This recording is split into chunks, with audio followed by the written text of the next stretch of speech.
Good evening, and welcome back to some more Fall of Porcupine. Hopefully we'll be able to get through it tonight. And we'll see how this all concludes for Finley and everyone else. And whether or not our poor patients survive. Especially with how bad I do the mini-games. I haven't slept that well in ages. Guess my body needed it. No crazy dreams, no thunderstorm. Sleep. Like how he just slid. Hey, welcome, Tabitha. Ooh.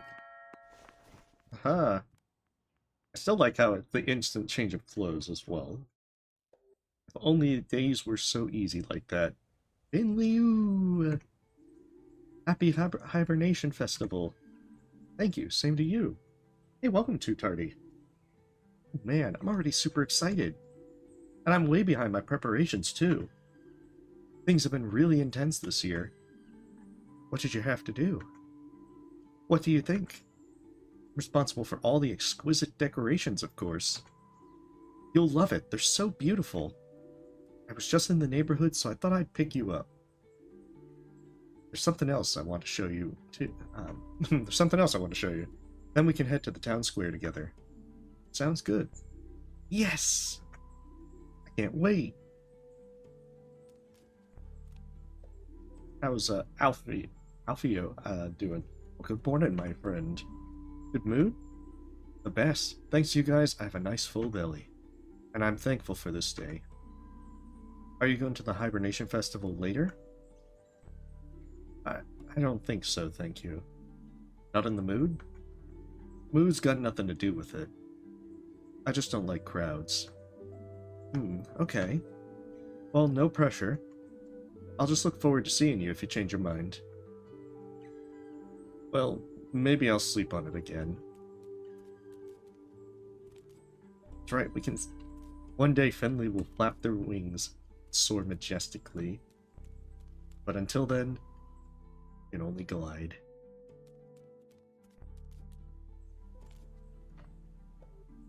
Due to the current festivities, this bus route is cancelled today. What a surprise. I blame the bus for all our problems. Well, that's good to hear. That's gonna be a little busy for the next few days. I'm looking forward to Blasphemous 2 tomorrow. And then there's Sea of Stars Tuesday. So it should be a lot of fun. I guess not busy in, like, the really busy sense, just busy with games. Hey look, it's Kid Doctor. Good thing you took off that hideous hat. It looked ridiculous. I don't know, that hat... Finley rocked that hat. Who are you? Dear, oh dear, oh dear. Is everything okay?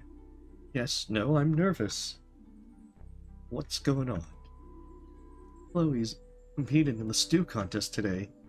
That's a good thing, right? I'll be keeping my fingers crossed for her. Yes, a good thing. Cross your fingers, take the paper off the roll.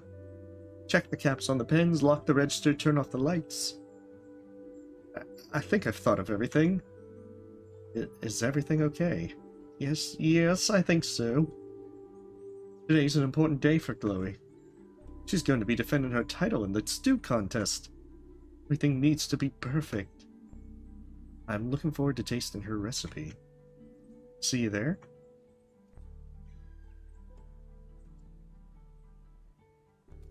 Oh, like he finally gave me control again. Aha! Ta-da! What do you think? I made this just for today. Hey, the flowers really bring out the style. Wow, you really didn't clean up that paint I spilled. Of course I didn't. Look how beautiful it is. It's modern art and everything. What do you think of your masterpiece? My masterpiece? You're the one who painted it. Yes, but your contribution was essential to the whole. That makes it a collaborative work of art.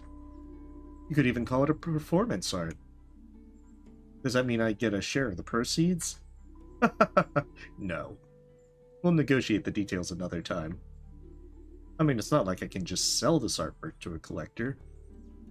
Because you're emotionally attached to it. Because my store is physically attached to it. Oh. Right. Anyway, that's what I wanted to show you. But while you're here, why don't you come into my store with me for a minute? I've got another surprise for you inside. Wonder if it's a replacement plant. You can't kill this one, Finley, no matter how hard you try. Cleanup party! Cleanup party? Is this the second surprise? Yes! Just look at my store. I was up all night putting the decorations together. And I was thinking, since you're such a nice person, maybe you could help me tidy everything up. That way, we'll get to the Hibernation Festival in no time. Alright. I'm being blackmailed into manual labor. Yay!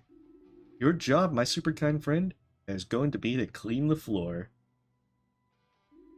Yeah, I think they are. Let's go! There we go. Good thing I know how to make things instantly disappear. Unfortunately, that's not myself. How's it looking? I'm done. Superly duperly fast as lightning, Fino. You know, I feel like you could have done that yourself if it only took me 5 seconds. Ready to head out then? Yeah, you gotta have the floor clean in magic. Nothing else is gonna work. I was ready the moment I walked in here. Yay, to the town square, to the Hibernation Festival. Just do it. You're gonna glide majestically to the festival. And it will work out. Oh wait, how did it get dark all of a sudden? We were like 5 seconds in there. You can't tell me that it's like night fell. Let's take the other route to the town square. It's way faster. And I'm starting to worry we'll miss the start of the festival. Like, you mean go all the way back and loop around? Wouldn't that be longer? I feel like I'm being lied to here. And I'll glide majestically anyway. Yeah, it's like Narnia time. It's like 1,000 years pass for a year outside. Well, even so. Who knows when it will be. It will be like 2 a.m. by the time we get to this festival. See, it's already getting darker. I'm telling you, the time is weird here. It's a lovely little town. And it looks really pretty.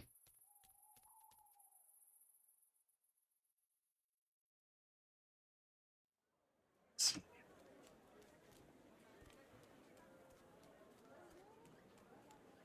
Ooh. Wow, that nougat punch smells so good. I think I'll have a mug of it. Maybe even 2. Oh, it's you two. We're gonna fight to the death this time. Let me celebrate in peace, Squirt. Yeah, can't you see we're celebrating here? That's right, celebrating.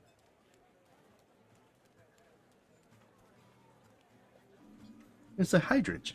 I wasn't expecting to see you here. But of course, I never miss a hibernation festival.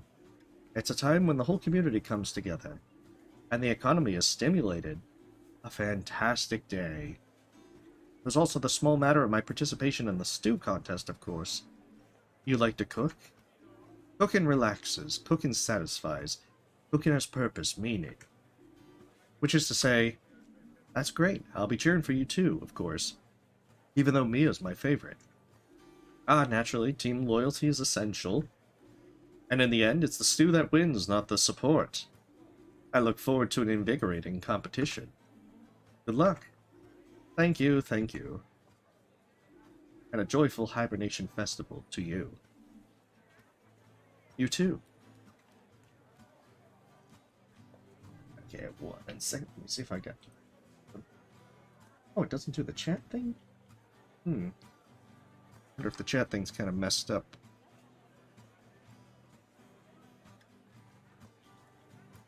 One second. I've been trying to make sure that I had that fixed. I'm not sure if it's actually truly fixed at the moment. Okay. Hello, Greyflower. Gray what? Oh, nothing. Oh, Carl. Carl, how's it going? Never better. Did you know they've got hot cocoa with brandy here? Okay, how about everything else? I feel better than ever. Carl, you're drunk. Go home. I finally have time to think about the important things in life. Like hot cocoa with brandy. I even slept in late today. Man, I needed that. I'm not leaving here until all the stalls run out of food and all the kegs are drained. Did you know Mia's taking part in the stew contest today? Really? No kidding? No kidding. Our Mia is going to be the champion stew maker this year. Old Colbert might as well pack up her gruel and head home right now. This calls for another drink. Carl, you've had one too many. Need to line my stomach with alcohol before I start scarfing down Mia's stew, after all. Isn't it usually the other way around? Hey, what do I know? I'm not a doctor. True. You're way more competent than any doctor I know. I wish I didn't have the night shift tonight. Whoa there, don't get frowny, Fingerface. My Finno-Fano Finley friend. You and me, we're celebrating today. Oh, that's good to hear. It's always frustrating to have internet go out, especially with how dependent things are with it. I feel great. Hey, have you seen Ilano around? Not yet. He wanted to serve his extra foamy craft beer today. Carl, you definitely had one too many. I'm gonna go find the old scoundrel. Yeah, Carl has a problem. Although I guess in his case, it's only a problem if he runs out of alcohol. But hey, welcome, Graybush. I'm getting thirsty. See you later, Radiator. Oh, does anyone know? And he's gone. Mia, how are you feeling? Are you ready? Hey, Mia, anyone home? 2 tablespoons of truffle powder. Was it 12? Finley, was it 2 or 12? You have to tell me. I don't remember anymore. I feel sick. Calm down, Mia. Take a deep breath. Okay. Okay.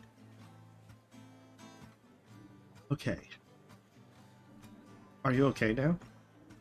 Think so. How many spoons of truffle powder go into the stew? Was it 2 or 12? Oh no! None. There's no truffle in the stew at all. It turns out the answer was it was only the truffle that was inside of us. That's better. You can do this, Mia. You've done a great job with everything so far. I've been looking forward to sampling your stew all evening. You're going to win. I just know it. You really think so? You bet. It's going to be amazing. And if I can help you in any way, just say. I'll be right here watching you cook everyone else off the stage. Yes, we've got this.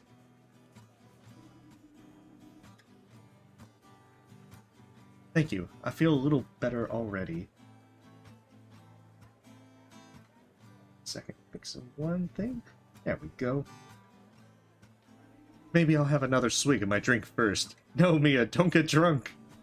Whatever works for you. Oh. More people to talk to. And bands. Alright, dance off, old lady.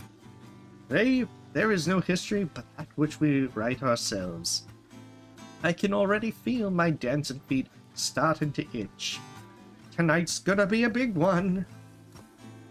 You youngsters just wait and see. Woohoo! I can feel it. It's like I'm 20 again. Let's dance ourselves hungry.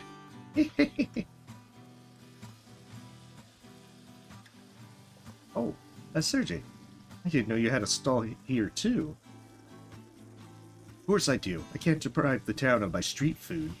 All this reminds me of my days as a young traveling chef. fired up the grills on so many streets in so many cities. But don't be fooled. This is just the warm-up. Today, I too find myself in the orchestra pit of flavors, allowing myself to be entranced by the bubbling of the hot pots.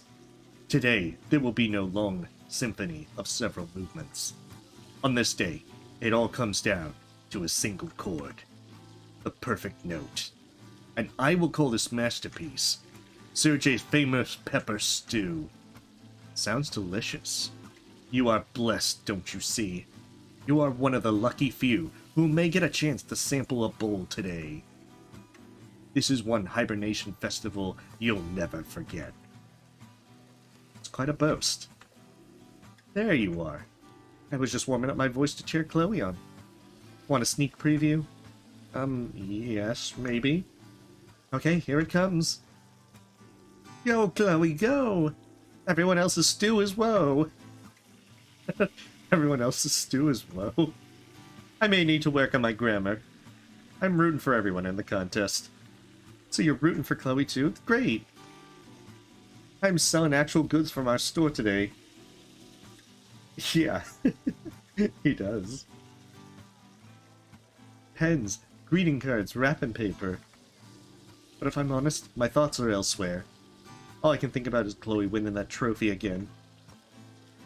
Oh, kids. Hey, Doc. Fancy bumping into you here. Let's brainstorm your fan fiction. Good to see you. How are you? Lungs doing well? Couldn't be better. I've got this cool spray now. I just keep it in my pocket all the time. And when I'm out of breath, I take a quick breath from it. It's awesome. Yay, awesome inhalers. I'm glad to hear that. But lay off the cigarettes, okay? I know it's hard on special occasions. Your lungs will thank you. Sure thing, Doc. I really don't want to end up back in the hospital. Is the internet working better now, at least? Afraid not. Grim. Well, I guess it's time. Time for Mia to begin her cook-off of doom.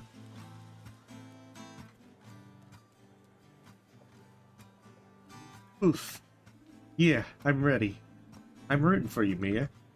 Thank you. Hello, Porcupinians. May I have your attention for a moment?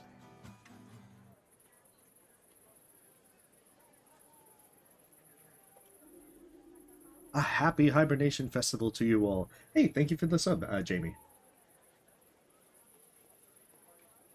Today is a special day for me, as I have the honor of officially opening the Hibernation Festival for the 9th time in a row. You'd think this would be a cakewalk for me by now, but I'm still nervous. Nervous with joy, seeing all of you celebrating with you. This is always the highlight of my year. I look into your faces and think back to all the wonderful years we've had in this town. I've seen many of you grow up. New faces have joined us. Old ones have left. And me, I'm still here. For that, I am truly grateful. I don't want to ramble on too long. After all, we're all here to party, right?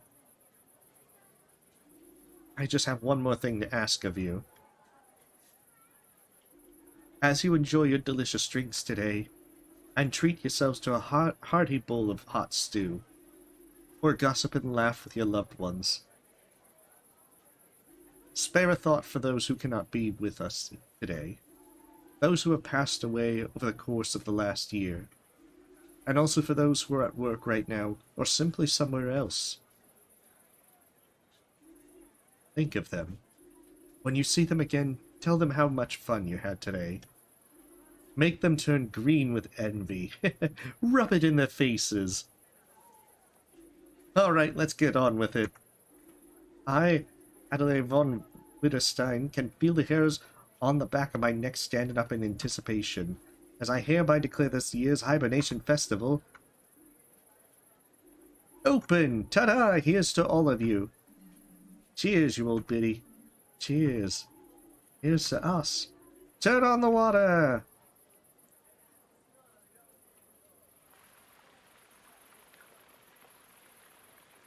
I mean, I kind of, like, thought it'd be coming out of, like, his mouth, the fountain. Just like every year, hot water is passed through the pipes of the town fountain to keep us warm and serve as a base for the stews. Good luck to everyone taking part. And bon appetit to all our stew samplers.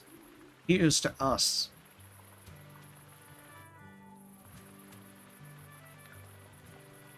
Alright, Carl, hopefully you're not super drunk. Look at our Mia! Go Mia, give Hydric a good roasting. And Sergi too. He's been on my blacklist since he took the fried corn or the cob off the menu. Show him how it's done. Woohoo!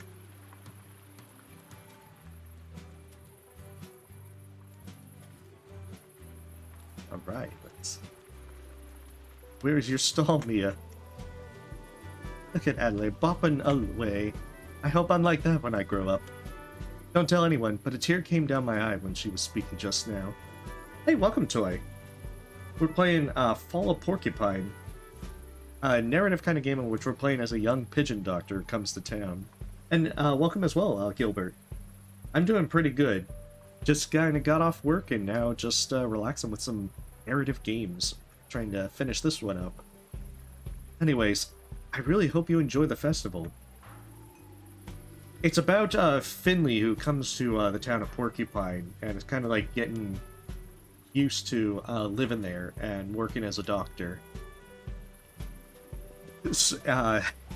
We do the diagnoses through mini games, and I still have gotten not so good scores because the head doctor keeps putting frowns on my scoring.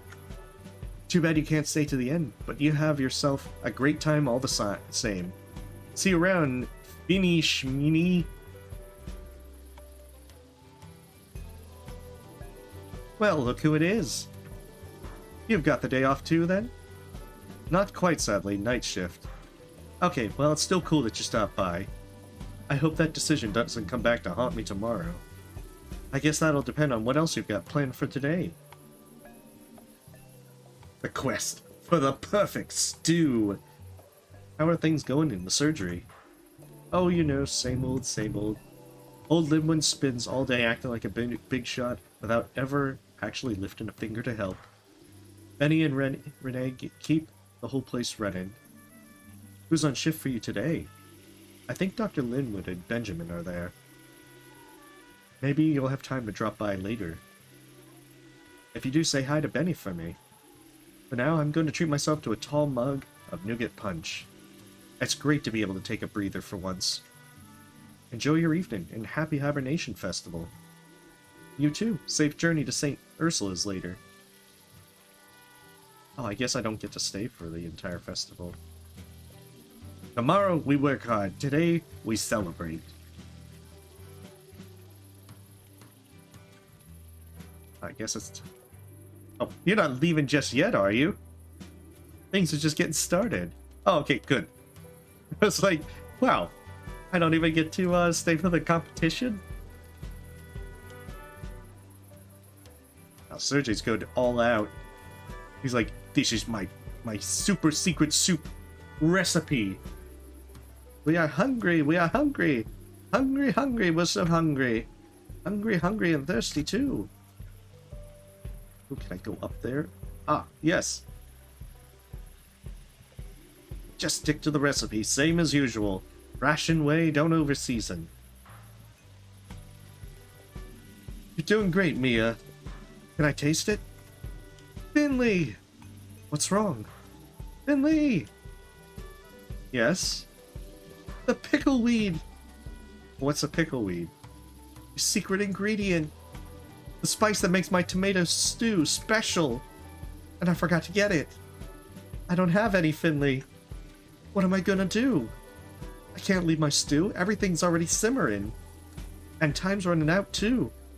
Don't worry, I'll get some for you. Where do you get something like that? At the grocery store, but that closed hours ago. Any other ideas? Yes, you see Roman Hydrich over there at the front? Yes. Pickleweed is his main ingredient. I don't know why. It must make his stew terribly bitter. Yeah, not too chunky potatoes. They have to get that right blend for the creaminess.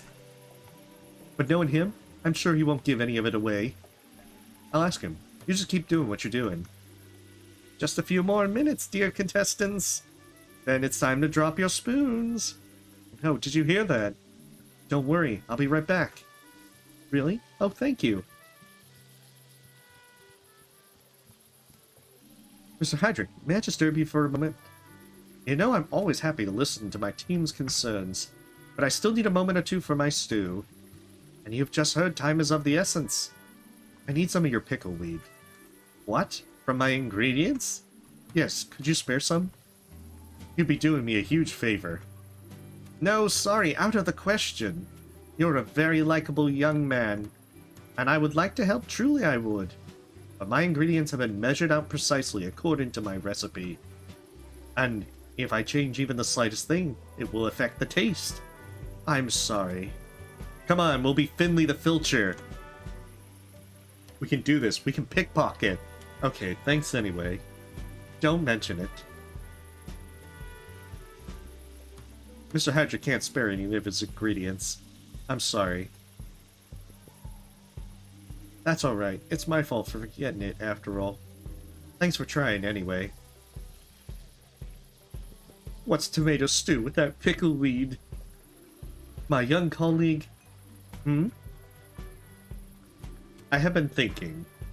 I don't quite have puppy dog eyes, but I've got pigeon eyes, and those are similarly very, convincing. You are part of St. Ursula's hospital. Just like myself and our other young colleague back there. We have to stick together. With that in mind, I've decided to give you some of my pickle weed. Really? That's very kind of you. But of course, I can't just simply give my ingredients away. So I would also like to ask a favor of you. Okay, what do you need? I would like a bottle of caraway liquor from the wine stand. Okay, no problem. I'll just head over there and buy you one. Unfortunately, it's not that simple. It never is for these fetch quests. This caraway liquor is very special. The owner has produced only one bottle of it. Oh. Hey! Artemis.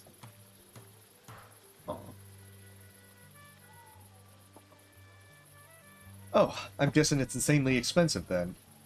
Expensive? Not at all. In fact, the wine seller's looking to give it away. Oh? Yes, it's a prize of sort, for the first person to say the secret phrase to her. The secret phrase? Exactly. It's sort of like a password. A solution to a riddle. Do you have any idea what it's about? No, but talk to the person at the wine stand. I'm sure you'll find some answers there. Okay, I'll get you the bottle. Excellent! Even though it would have been nicer if you just helped us for free. Show me where the wine is. I'm interested in winning the bottle of caraway liquor. Oh, really? Then tell me. The red trees have left the forest. Oh, you don't know the answer? Apparently not, no. Okay. There are a few other people here who are also playing the game. Maybe one of them can give you the answer. How do I find out who knows the answer? That's part of the puzzle. But I'm going to give you a little something to help you get started. Hey, thank you for the sub, the way. Now pay attention. The blue shells glitter prettily in the morning. That's it? That's it? Take a look around, talk to people. And good luck. Thanks. Oh, I have 7 minutes. I was about to say, I'm not timed. What are you talking about, Finley? Tell me the answers. Did you know that today is the Hibernation Festival? Isn't that great? I really want to make a hazelnut candle today. A really big one. Have you ever made a hazelnut candle before? Ralph, pull yourself together. Happy hibernation, you old grouch. Oh, what the heck. Happy Hibernation Festival, Squirt. You too, Peanut. Yeah, you too. Have a good one. Just don't bother us, okay? Quick, tell me the secrets. I must know the secrets of the liquor. I have only 6 minutes. Okay, come on. Who else is...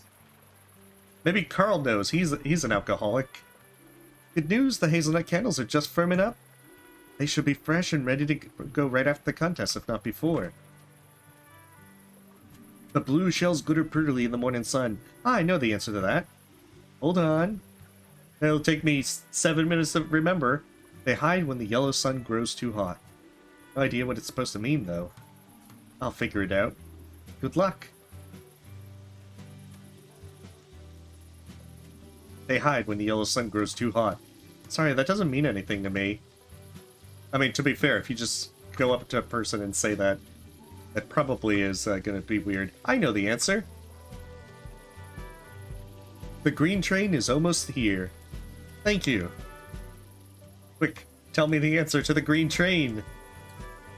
I must know the green train. The green train is almost here. Oh, that sounds familiar.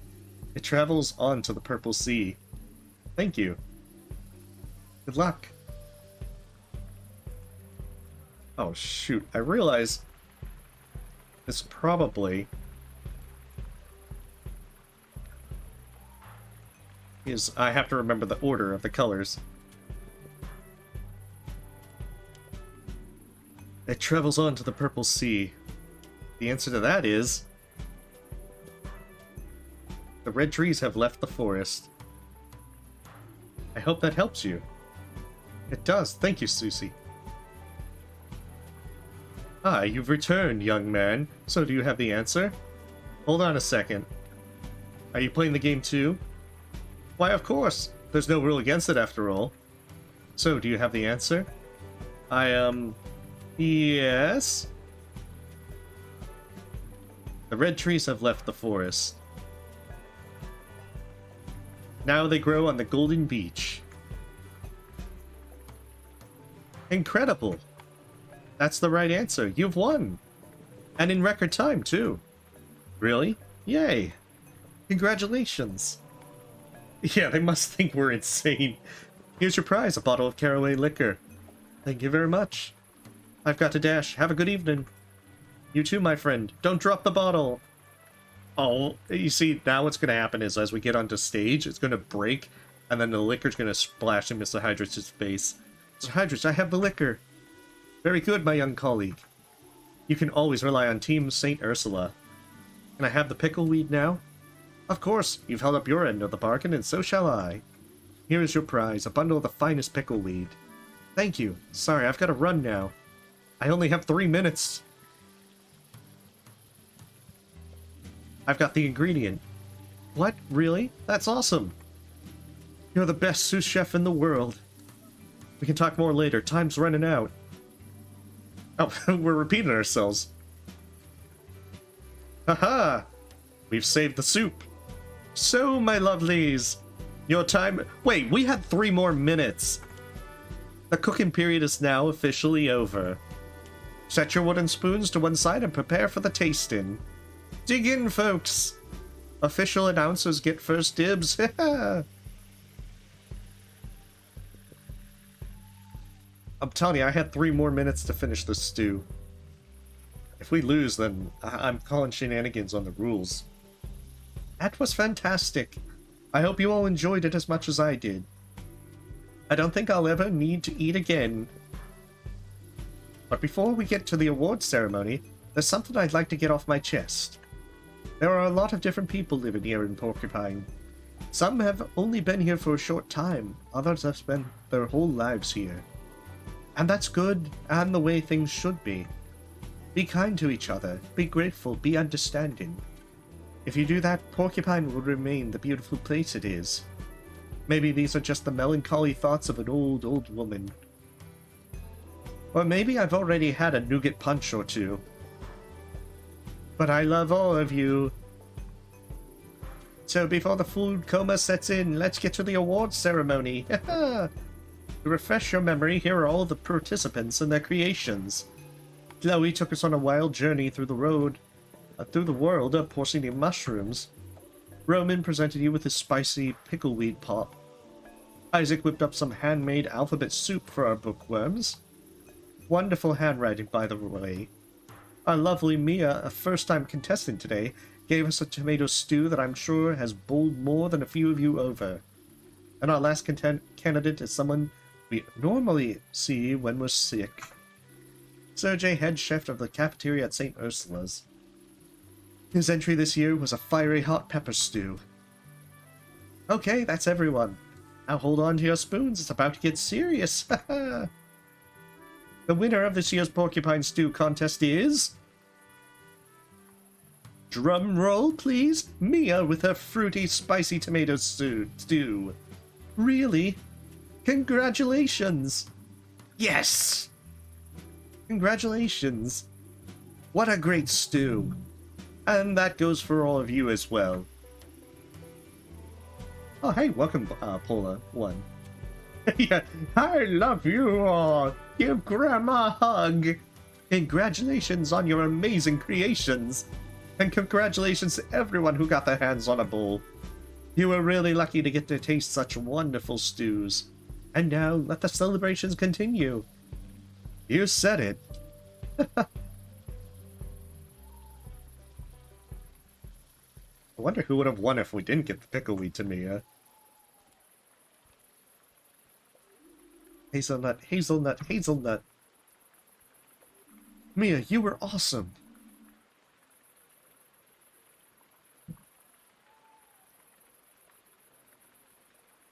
Congratulations. Thanks. Did you like the stew? Even better than that. I haven't even tasted it yet. What? Why? Because the whole pot was gobbled up straight away. Didn't stand a chance. Oh, I'm sorry.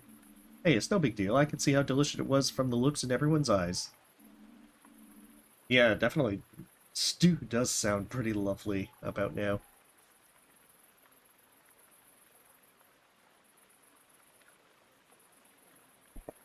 Celebrate, Mia. You've earned it. Thanks. Feel a little awkward, actually. Oh, that's right. I got control of myself now. Phew, finally done. I couldn't concentrate with all the excitement of the contest in the background. Anyway, can get you something now? One hazelnut candle coming right up. What do I owe you? Nothing. Nothing? That's right, everyone gets one hazelnut candle for free if they want it. Oh, that's very nice of you.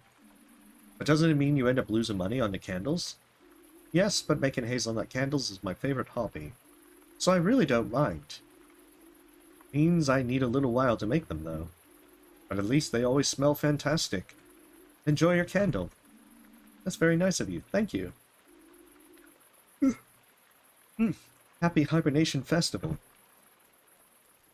Aha! Oh. Here. Have a candle. Wait, no, no.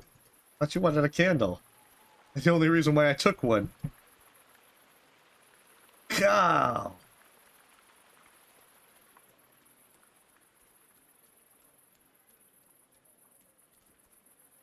Alright, well, I guess I have to get to work. I can't interact with Carl or anyone else. I suppose I can interact with some folks. Oh no, I can't even leave the stage there. Once you get on the stage, you can never leave it.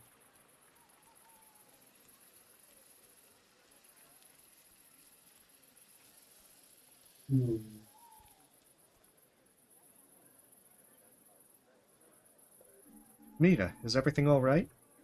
Yes, everything's great. I wanted to give you something. Really? Is there still some of your stew left? No, that was gone in a flash. You've been such a tremendous help to me, and I'm so grateful. You're always so helpful. It's amazing, really. What do you mean? What I'm saying is that I couldn't have done this without you. Which is why I want you to have my winner's trophy.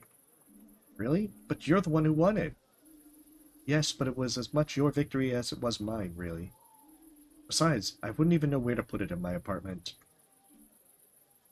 Thank you, Mia. I feel very honored. How about we share it? It can be one of those trophies that moves from place to place. Yeah, we need like the high five or something. I'll take it and invite you to dinner sometime, so I can show you my finest cooking skills. Then you can take it home with you, and we can cook again at your place. We can take turns with the trophy and the cooking. Okay, yeah. Let's take turns. Happy Hibernation Festival, Finley. And to you.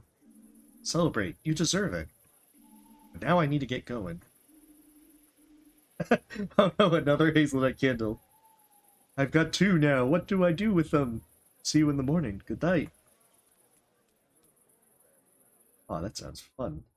Hopefully Carl doesn't, like, be like, Finley, you can't cook for me. I have to, I need you to dig through the trash for me and dance.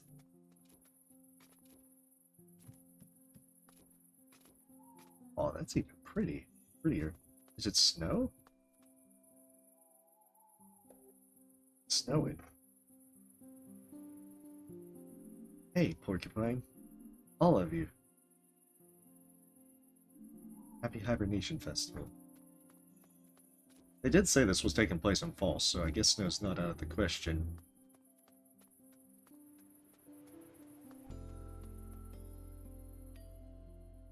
Now to work.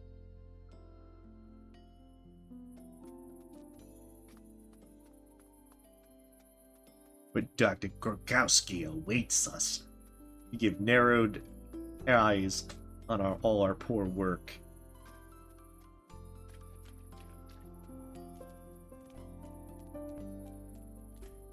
Yeah. Like, snow is a lot of fun just kind of when it's light and you get to walk through it.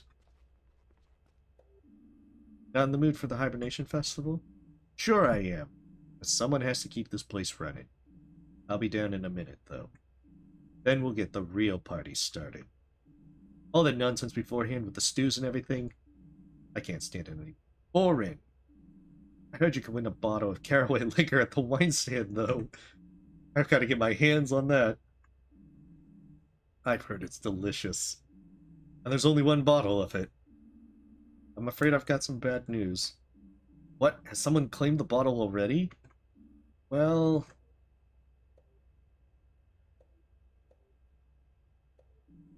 That greaseball! How dare he! The world just isn't a fair place. He won't even appreciate a drink of that quality.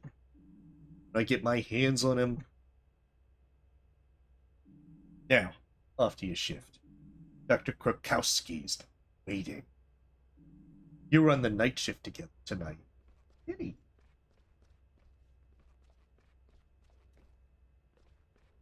It's like, I kind of want attention, but I'm not sure if I do. But I don't get to see snow very often. And I don't like driving through snow or anything like that. It's always... It's usually then you get ice, and then ice makes it even worse. That's right, we work on floor 3. Haha! Remembering stuff from last week. Alright, I can now gaze. I can look you in the eye, Dr. Krokowski. Thanks to this counter. Good evening, Finley. Happy Hibernation Festival, Dr. Krokowski. Yes. Hope you had a good time. Yes, It's just the two of us today.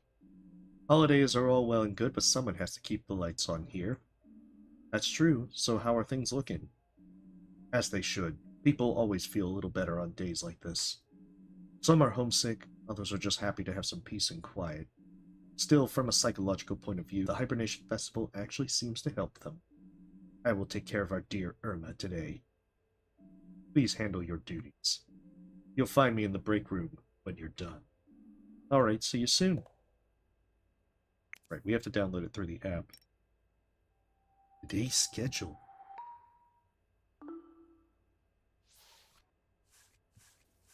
Oh, the Owl, the Bat, and Squirrel. Wait, wasn't there, like, Rudy who was ill and that we had to check on? Maybe they moved him. I know. The counter is so that we can, you know, see eye to eye. It's important. Dr. Gerda Guinnessdorf? Finally. Bring me back a cup of black tea. Then tell Dr. Theobald that I want to speak to him. I'm actually your attendant physician.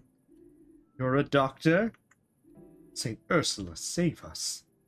You're barely out of diapers. Do they sell medical degrees online now?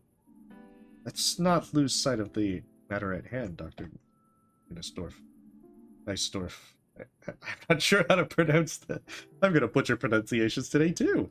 You came to us today suffering from severe tremors. On top of that, you've been complaining of recurrent itching and muscle atrophy. Liver cirrhosis. I drink constantly. What? Liver cirrhosis, are you deaf? I swim in alcohol, young man. You already been diagnosed? I can't see anything here. I'm a surgeon, child. I've had liver cirrhosis for longer than you've been alive. After all, I've hung out with my good friends Jack Daniels and Captain Morgan. Accordingly, I am aware of the higher mortality rate once surgical intervention becomes necessary. That's why I'm here. So let's cut to the chase and get down to business. Oh no.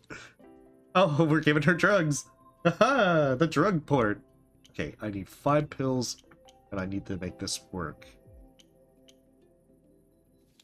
I give that gets pink and green. Perfect. Let me see. So I need to give... Let's see, okay. I see. Okay, so what I'm probably going to have to do is this, so that I can boost the blue, because I'm going to need to get rid of some blue. And then if I do that, bam. Now green and pink all match up. So now I just gotta get rid of the red, get 2 oranges done. Which I think I can do with this. 1, 2. Now that is like perfectly balanced. I can sign off on this. Treatment complete. A for awesome. I've given her the right drugs. Your liver readings are in the critical range. You don't say. To make sure it is cirrhosis of the liver we're dealing with, we need to do a liver biopsy. No. No? I already know it's cirrhosis of the liver. What do you take me for? Although I'm sure your accounting department will be thrilled if it carried out a few unnecessary procedures they can charge me for. What if it's not liver cirrhosis? Do I have to teach you how to treat me right here? Listen. I'd like a drink, if you know what I mean. Excuse me? I'm talking about chronic alcohol abuse. And your nursing staff insists I don't drink here. So now I have 2 problems. Well, I guess you're gonna have to ask Captain Morgan to come through that window. Hey, welcome, Mari. Alcohol withdrawal and this blasted liver cirrhosis. According to the latest research, your symptom could also be triggered by other diseases. New research? A load of waffle, that's what it is. Well, go ahead. I'm sure you know exactly what you're doing. That I do.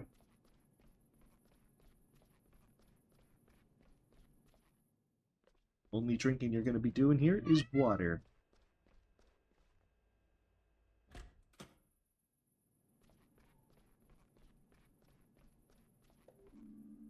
Why are you... There's all that blood on the front of your gown. You a vampire bat? Good evening, Miss Van Galen. It is important not to get rattled. After every inhalation comes an exhalation. Everything that is closed will one day be opened up again and vice versa. May I interrupt for a moment? Oh, no problem. You have a great day, Tabitha, and good luck with the stuff you're working on. Oh. Hello, Finley. I didn't hear you come in. We were just lost in conversation. I bumped into dear Sonia this evening in the cafeteria.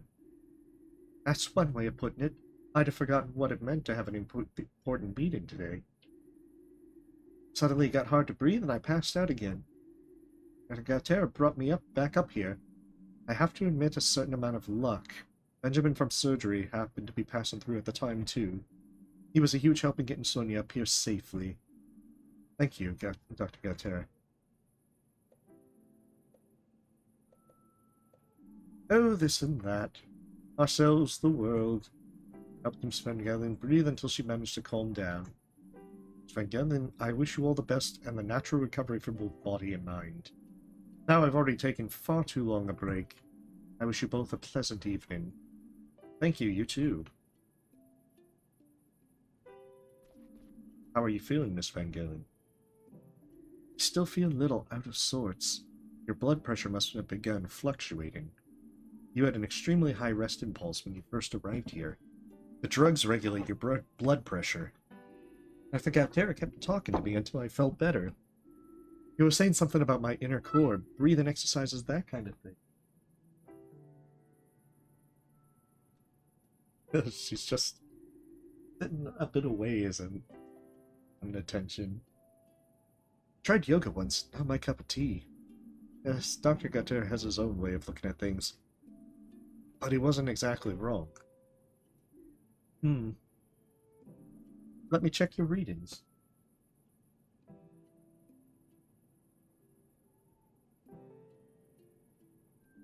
We have to make sure that the drugs are working so you remain stable. Alright. Which one is it this time? Oh no, it's this one. Let's see.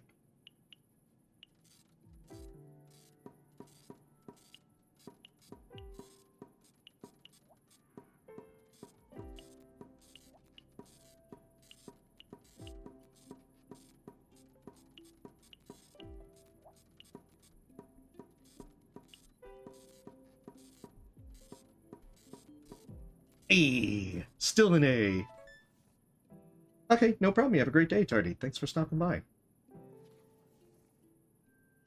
Not watching me mess up the last treatment.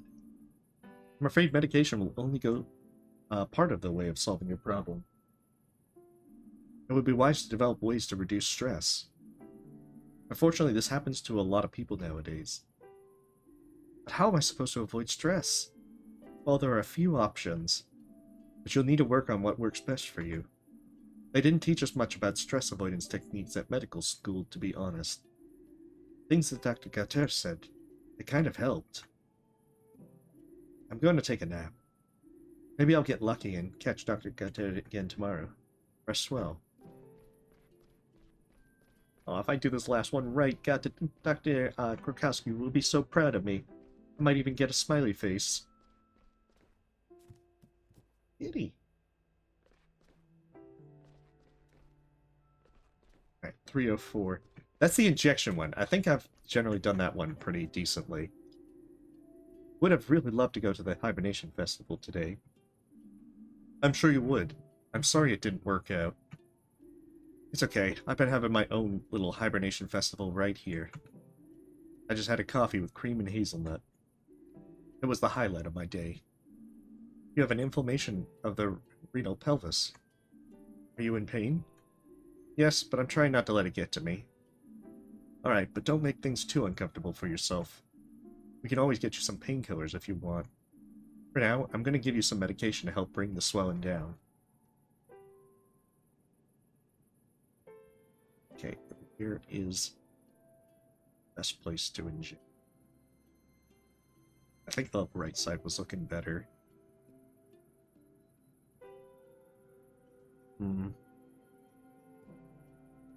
Kitty, come here.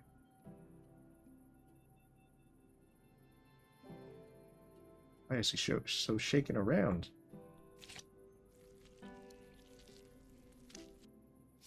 Okay, hopefully that's probably a B. That was so much shaking.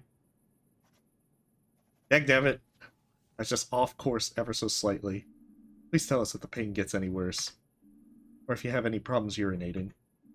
Shouldn't really be drinking caffeine this late in the day, but you might find that coffee helps a little. Anyway, I wish you a wonderful Hibernation Festival and a sound night's sleep. Thank you. I'm definitely wide awake right now, I've got to admit. Like, heck, David, stop shaking so much. And let me inject you with some medication.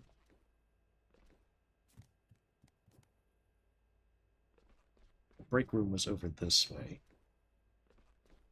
Maybe if I erase the B and put an A, Dr. Kurkowski won't notice. There we go. It's not quite the counter, but this allows us to kind of like get almost to the height. Oh, come on! I'm done, Dr. Kurkowski.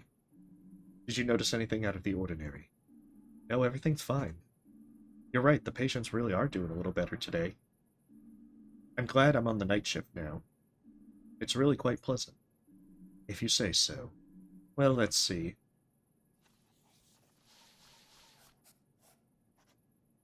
That frowny face! Dagnabbit! You were really quick today, I like that. I have one more request for you. Of course, what? Irma, I mean Mrs. DeKalma.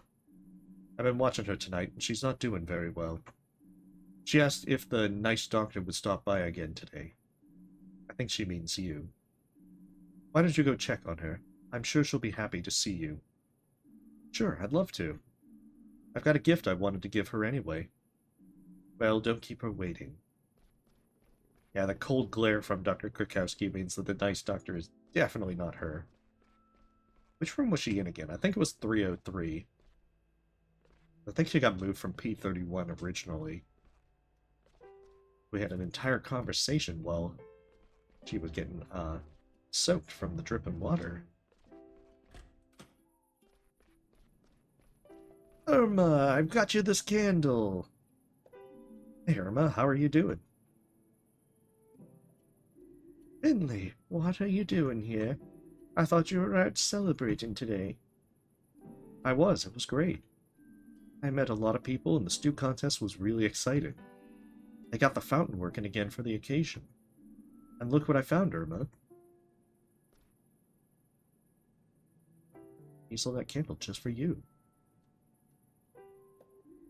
Can you smell that, Doctor? The scent is just incredible. You've really made my day.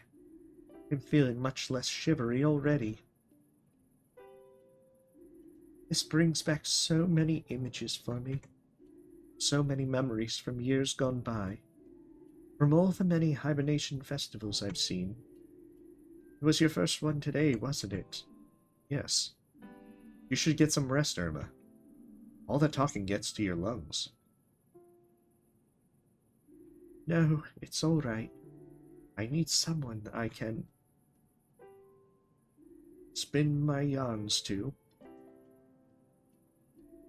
I'm very tired.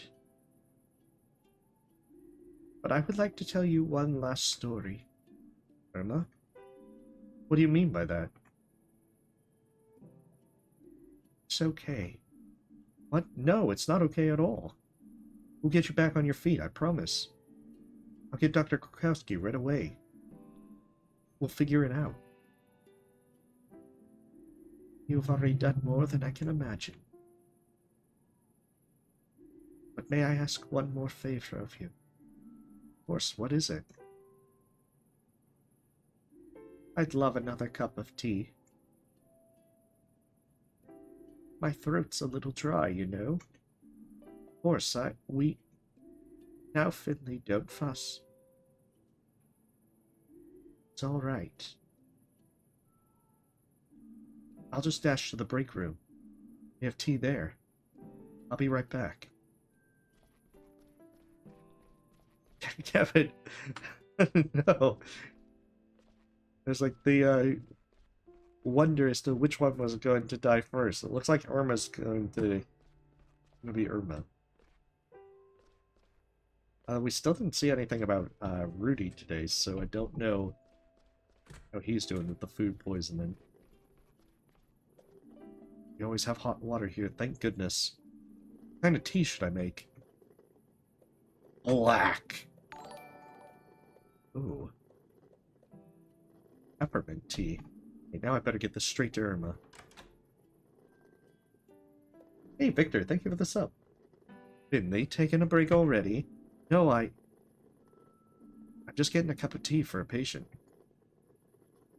Ah yes, old Irma has a taste for the finer things. You come with me, please? Irma isn't doing well at all. I know. I already went to see her and checked her readings. She's going to die in the next few hours. But we have to do something.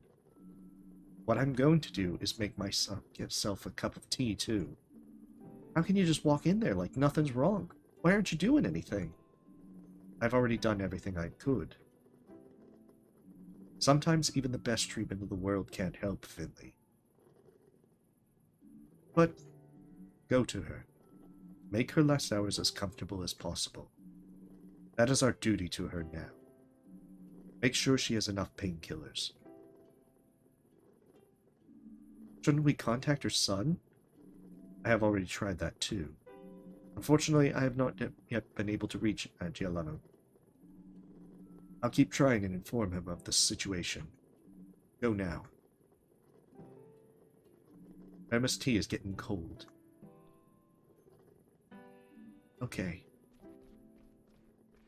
Oh, dagnabbit. It was gonna be Irma. Well, we probably shouldn't have had that conversation while all the water was dripping on her much earlier in the game.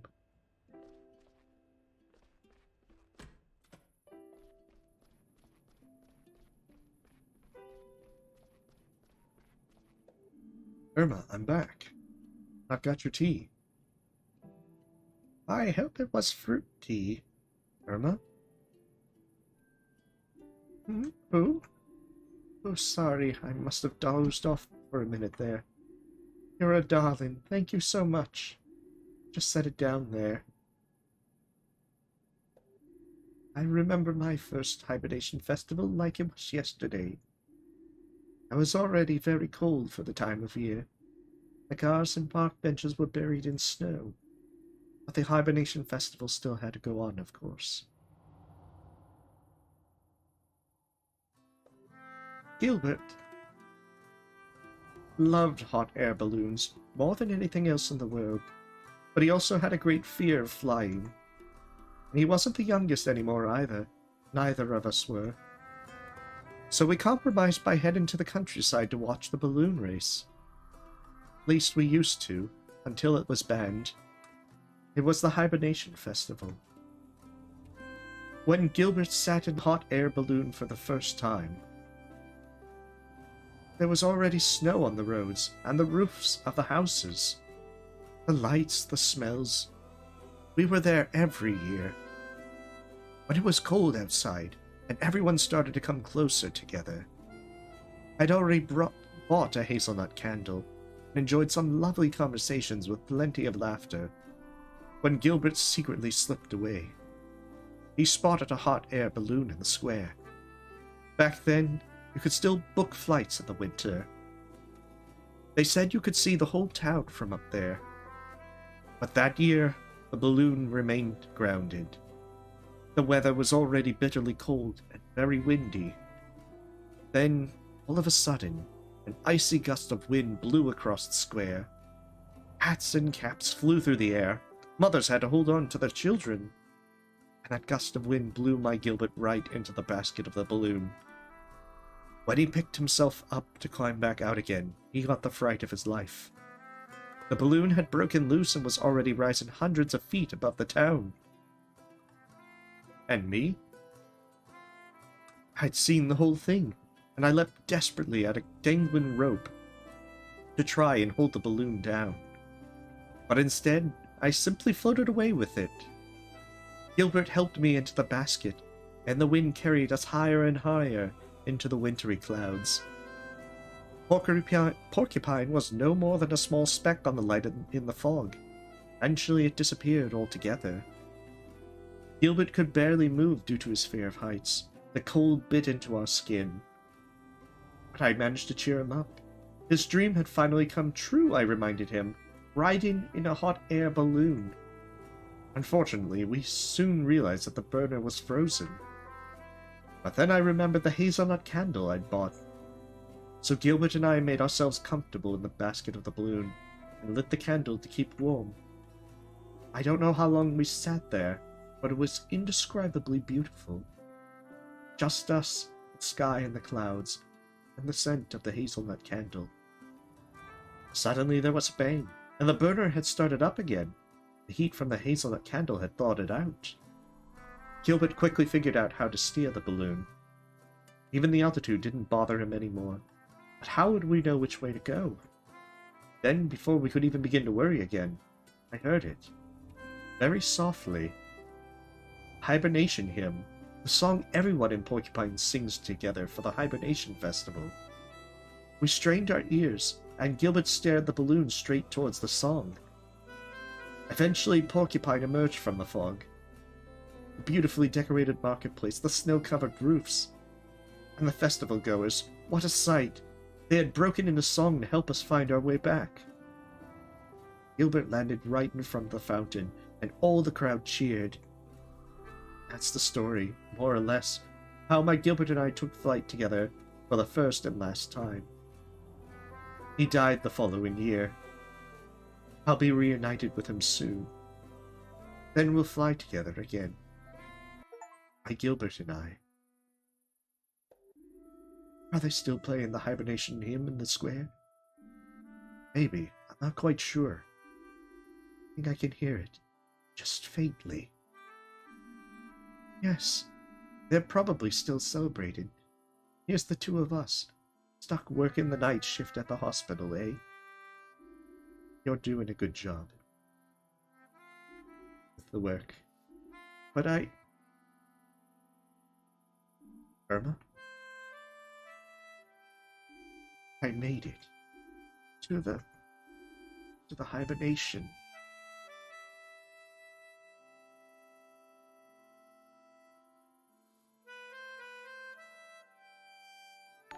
Aw.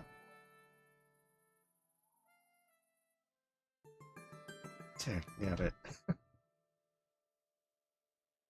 Hey, Carrie, thank you for the sub.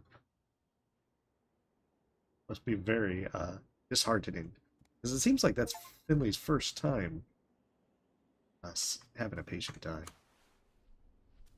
Not sure a fan is very needed for the winter.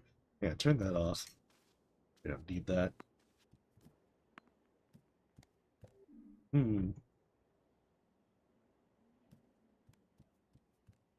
he? Oh, we get a new change of clothes. Aha, winter attire.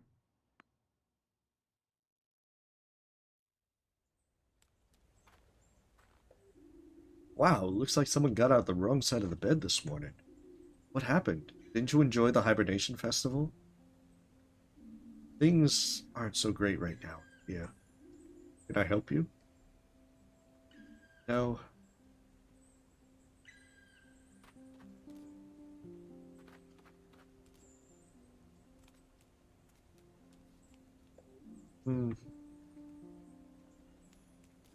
One day, Bike, you will be mine.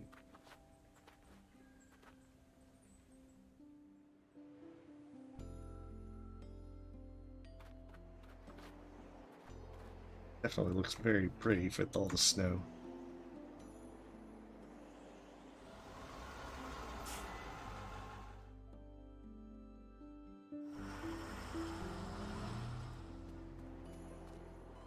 So do we have like the morning shift as well? Seems a bit excessive.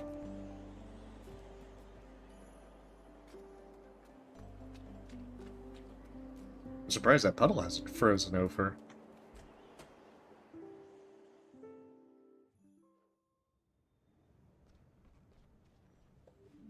I sense a dark cloud over you, young one. You had a death on your ward, right? It's never pretty, that's for sure. But the river of life flows on regardless. Let it carry you. We'll all get swept into the great sea of eternity one day.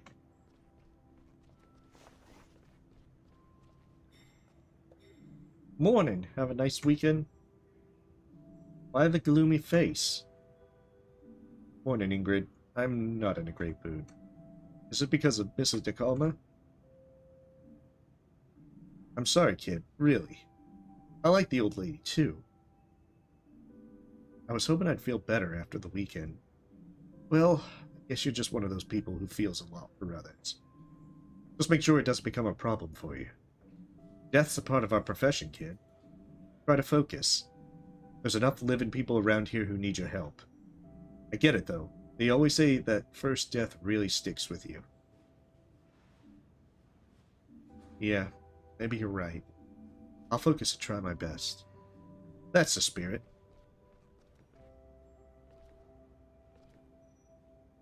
Jeez.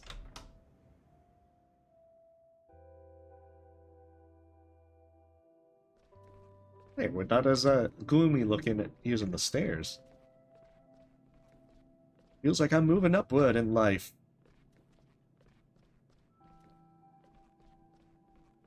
Shift work do we have today? Okay, so it was the end of the weekend. Mia!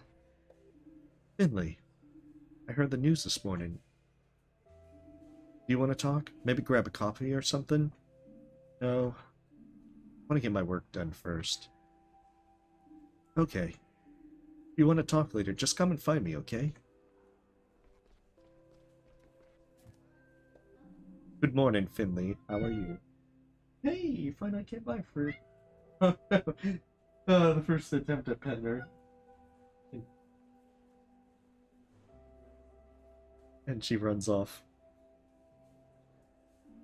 Alright, I think. A patient died yesterday.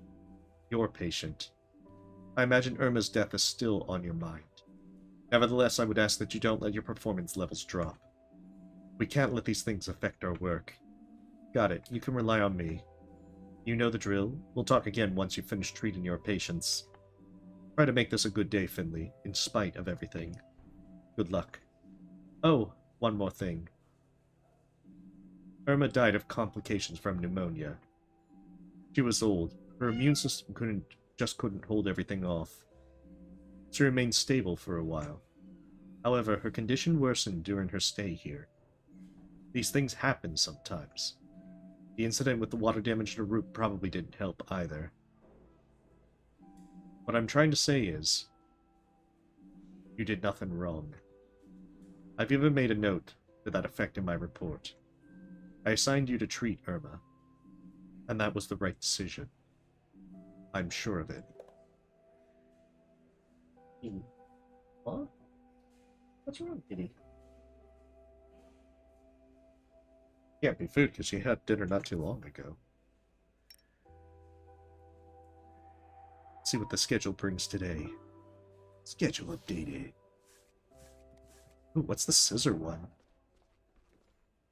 The pills should be the medicine game, which is pretty easy. I think the pen one is the one that I'm bad at, where I have to figure out the order of each symbol. Now, my dear colleague, what's your assessment of your health status? Hey, Dejexstar, thank you for the sub. My withdrawal symptoms are diminishing, and so's the pain. Good. Do you mind if I examine you? That's what I'm here for. A. B. C.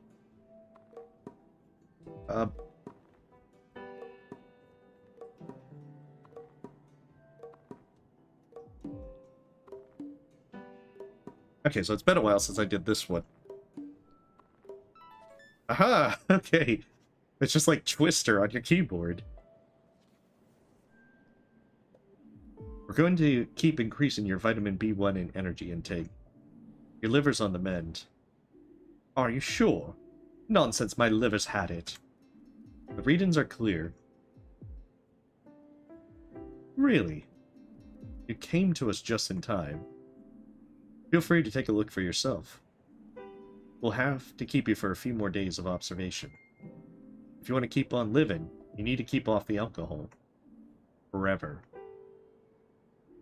Clear, honest words. I like it. Maybe something will come of you after all, in the distant, far-off future. But what I do or don't do is none of your business, understand?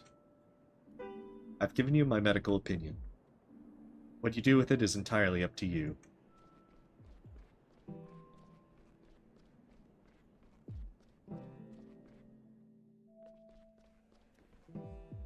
E31 for the pills, since that's right there, and then do 301. That's the one that I'm going to mess up, no doubt. Good morning, Mrs. Van Gillen. It's at that time already. Your colleague said you'd be checking in on me again today. Well, looks like she was right. Shall we get straight to it? I'm sure you want to get back home, too. Pill time. Okay, so I need 4 pills. Okay, so I don't want to mess with the blue, but I need to do that. So that gets the red and green done. I'm going to need to lose 1 of orange.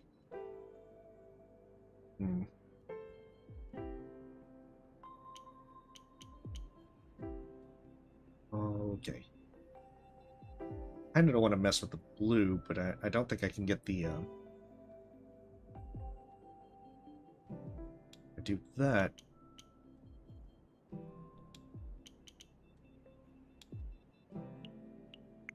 And then that's perfect. Okay, all within parameters.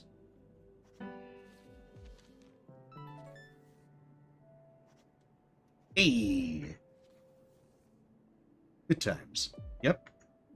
I'm seeing a significant improvement. You know what? I'm actually feeling a lot better today. Better than I have in years. I feel like I'm really aware of my surroundings again. It sounds like the medication's doing its job. Yes. But I think there's more to it than that. I managed to talk to Dr. Gautera again. It was like he tore down a wall inside me. Suddenly I saw everything I used to think was important in a different light. I decided to change my life around completely. I don't want to end up here again.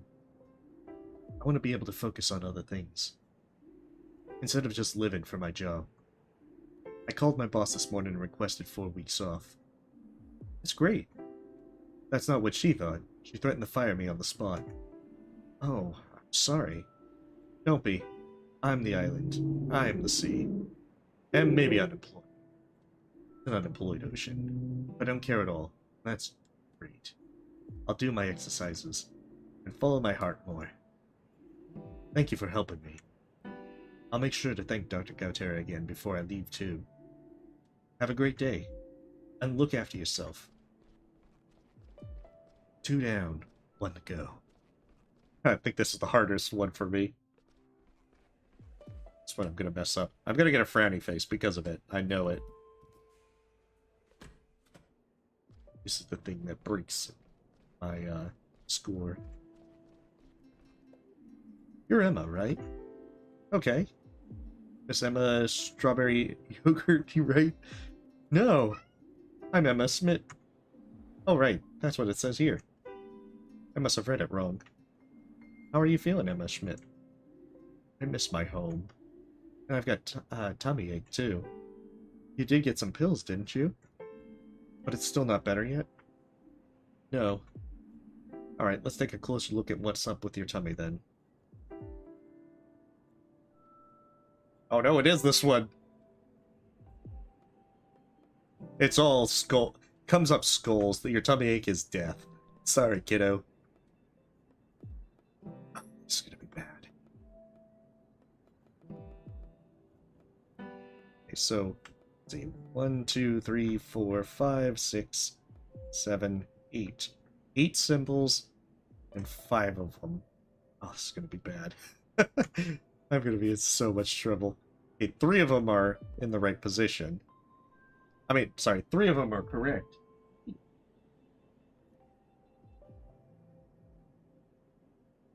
One second, let me give her some attention.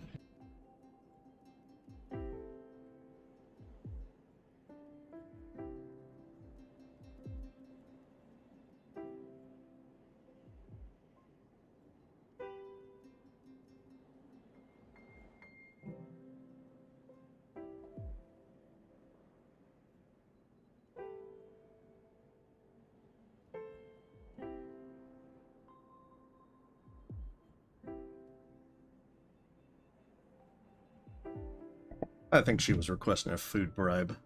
Okay, so 3 of them, 3 of the symbols are correct, but the question is which ones. so what I'm going to do is change the skull to a hand, and then see if I can figure out which of these.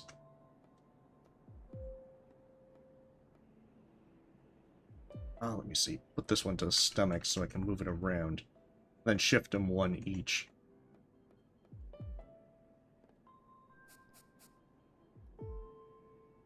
Okay, so skull and hand then appear to be correct since I changed it to that. So then the question is, which one?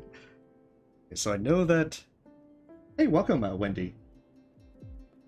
Welcome. I'm playing Fall of Porcupine and slowly trying to learn the game. Okay, so skull and the hand are both symbols, because otherwise that would have reduced it to 2. So then the question is, which one do I keep and which one do I get rid of? Okay, so that's the one. I'll get rid of the stomach this time.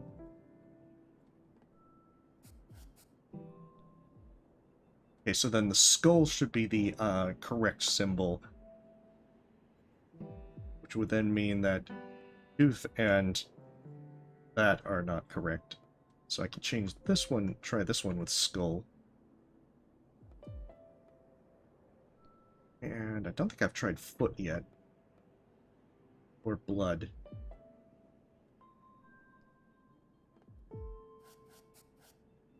Okay, so I've got 2 of them correct. So then this should be skull. Question is this one foot? Or this one blood? I guess I'm gonna find out in a moment. There we go, so it's not foot. No, it's not tooth or bone. Already found the brain. So then, let's see. With what I know from there, to see what's the final one, because I know it's not skull. Let's see. Not foot, because I know it's that one can't be it. It can't be tooth or bone. So I'm pretty sure it's stomach. But I want to be like 100% sure. So, yeah, it should be stomach, because seeing the second row, hand, brain, and stomach are the ones, so... Alright. Haha! Hey! Oh my goodness. I actually did that one properly. I think your pain is because of your food allergy. I read that you're not allowed to eat certain things, is that right? Yes. So are you watching what you eat then? Yeah, but... What is it, Emma? Well, Gerda said that after the hibernation festival, you can eat as many nuts as you want. Is Gerda your mom? No, my mom's name is Mom, and she's away. So who's Gerda, then? Gerda Niesdork. I always visit her when I'm homesick. She's a doctor, like you. Oh, Niesdork. Okay, so then that's how you say it. Niesdork. Dr. Niesdorf. Wait a minute, do you mean Dr. Niesdorf? Yeah. Can you do me a favor, Emma? Don't listen to her. She's gonna get you hooked on alcohol and everything. Hey, please don't eat any more nuts. I'm sorry, but your tummy doesn't like nuts. Not even after the hibernation festival. Oh. It's mean, I know, but your tummy aches aren't mean too, are they? Aren't they? Yes. What's wrong, kitty? Not even a poop bribe. This poor kid. So you'll keep off the nuts and we'll think of some nice things for you and your tummy to eat, okay? Yeah, okay. Alright, Dr. Krokaski. I got straight A's this time. I'm like the best doctor ever. If you put a frown on my report, I'm going to be very disappointed. That's like too close. That's violating personal bubbles and such. All done? Yep. It took you longer than usual today. But given the circumstances, I'm willing to turn a blind eye to that. Let's see. E! S and a smiley! The S is for smile! I have done it. What have you got for me today? I don't have anything for you. Dr. Theobald was asking after you. Oh, really? Why? I couldn't say. However, he did ask if I could give you the rest of the day off. I'm not happy about it, but I said yes. I guess it must be something important then. Hey, thank you for the sub, Ellen. Do you think I should go to his office? You can if you like, but you won't find him there. How do you know? Because he's just made himself comfortable in our break room. Oh, strange. That's just the way he is. I guess I'll pop in and see him then. As you wish. Let's glide majestically to the break room. I finally got the perfect score for a day. Oh, I can't even jump on the table to talk to them. Finley, there you are. Thank you for coming. Sure, Dr. Theobald. What can I do for you? Nothing, but I wanted to talk to you. First of all, I would like to thank you. You've done an excellent job these past few days. Thanks. Is that all you wanted? No, not at all. I heard about Irma de Coma's passing, of course. A tragedy, truly. Like so many others here in Porcupine, I knew Irma well and liked her a lot. I'll miss her very much. The whole town will. But you were the one who looked after her, and were there for her in her final days. Is Irma the first patient who's died under your care? Yeah. I'm sorry to hear that. It's not uncommon to struggle to getting them off your mind the first time. I still remember my first, too. I think I know what you mean. Still think about Mrs. DeComa a lot. Just try to not let those thoughts affect you too much. After all, there are still plenty of other people dependent on your help. Don't get distracted from looking out for them. Hey, welcome, Stardust. Yes, it was Irma. She finally passed. I'm blaming it fully on us not moving the bed while all the water was dripping on her. It's Irma's funeral service this afternoon. It will be held at Gilbert's. Ilano hosts most of the funerals in this town. I'm sure this one will be especially hard for him. I'm sorry. I'm sorry. She died on the festival as well, which makes it even worse. You should be there. You'll feel better afterward, believe me. You mean I can go to the service? You are excused for the rest of the day.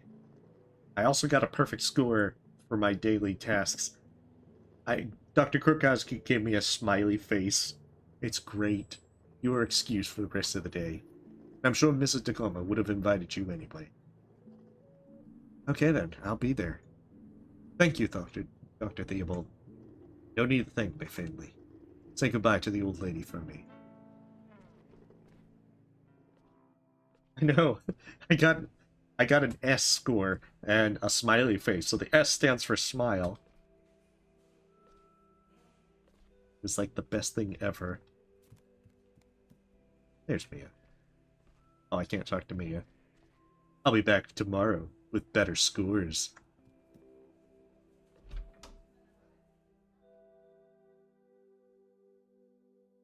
I actually did I had the last puzzle be the one where I have to match the symbols in the correct spaces. I managed to get it figured out on the last try. It was actually, so bad this time around. I guess it's also because that same puzzle gets used in Curse 2, and I've been playing a lot of that lately. And that's the puzzle that I always worry about, because you get 4 tries. And if you mess it up, you die. Oh, take care, kiddo. And don't slip on the snow. I already pulled something in my back this morning. And we also got these new winter attire. It's amazing. Finley gets a wardrobe upgrade. Well, you have 5 skulls, you have to position them in the correct spot, and you get 4 tries. But since there was a new hardcore mode added, where you get 1 life, if you mess up the puzzle, you die and have to restart entirely. So that's the one puzzle that I'm always worried about. I know, the winter clothes are very adorable. But I'm glad because I finally finished hardcore mode in Curse 2, so move on.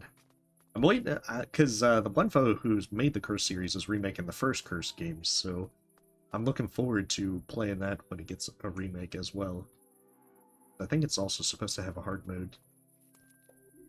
Can I interest you in a hot cup of coffee? Perhaps a tea or saffron roll? No thanks, sorry, I've got somewhere to be. Sure thing. Well, it should be a good bit of fun. I really enjoyed the fellows' games made Cursed. So I love those old point-and-click kind of adventure games.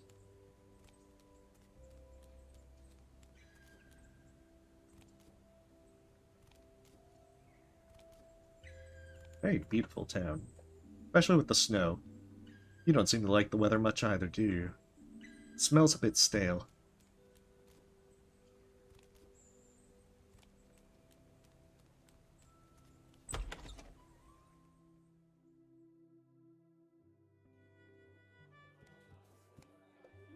So you're here too, young one. It's good to see you. The roller coaster of life never stops, does it? A few days ago, we gathered to celebrate. Today, we've gathered to weep. Finley. Hey, Gailano. I'm so sorry. I wish I had more... Finley. It's okay. Thank you for coming. I know we haven't known each other long, but it means a lot to me. Please, make yourself at home. There's food and drink. Go ahead, take a seat. Just make yourself at home. Is there really nothing I can do for you? Come to think of it, there is one thing, actually. Anything you want, what is it? I think there's a colleague of yours here, too. He didn't hang around long. He just stood in the corner and didn't talk to anyone. Then I think he went out the back door. Haven't seen him since. Did you go see if he's still out there? I checked myself, but I got my hands full. Sorry, here I am asking for your help again. It's no problem, Giuliano. Be happy to do that for you. Thank you. Wonder if it's Carl. I'm sure Pina made the figurine. Such a nice tradition. I'm proud of you, Pina. Ah! That's all he says. Ah! Did you know Irma? Of course. I love stopping to chat to her during my rounds. She was always sitting at her window with a plate of cookies next to her. She always made me coffee on cold days. I love one of her coffees right now. Irma. I can't believe she just died like that. It's so unfair. Wow, you're here. Sorry, Finley. I know how much you liked Irma. How are you feeling? Are you okay? Yeah, I'm fine. Just happy I could be here today. Me too, even if it has been a bit stressful for me. But I'd do anything for Irma. If there's anything I can do for you, just say, okay? Hey, Finley. Ted, you're here too. Of course, I've really fallen in love with this little bar. I didn't know there was a funeral here today. And I didn't know the deceased at all. But I'd still like to be here for the wake. I'm sure Giuliano will be glad to see you. I hope so. Ooh. Oh, that must be because this is the first time we've met. Brokowski. I'm a little scared of her.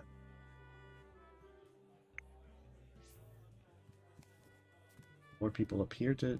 Oh, there are. Ilana really does have a lot of old books. I don't know, I saw Ted at the festival, but I didn't get a chance to talk to him. A few of them are Irma's, too. Very short story in which precious little happens. Oh, I love that book. 100 Creative Ways to Find Housing. I wonder if any of these still work today. And look at this. The Cherry Murders. I read that book in secret when I was a kid. Big mistake. Irma had really eclectic taste. What are you staring at? I've been standing here for 10 minutes. 1 second longer, and I'll pee my pants. And I need to blow my nose, too. Ooh, can I... Oh, that's just a storeroom. I thought it was going to be like this majestic balcony in which I just would get to enjoy the night winter air. Nice winter air.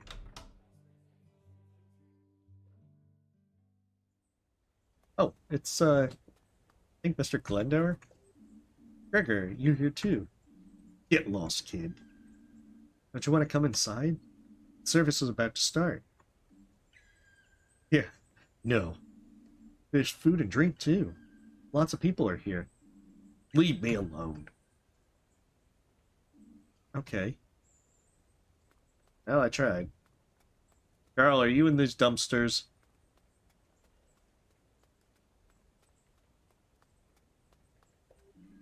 It's all my fault.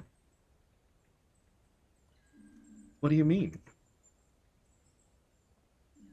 I'm doing the best I can. I know the hospital relies on me. I'm the one who's supposed to look after it, after all. The old lady hadn't got sicker.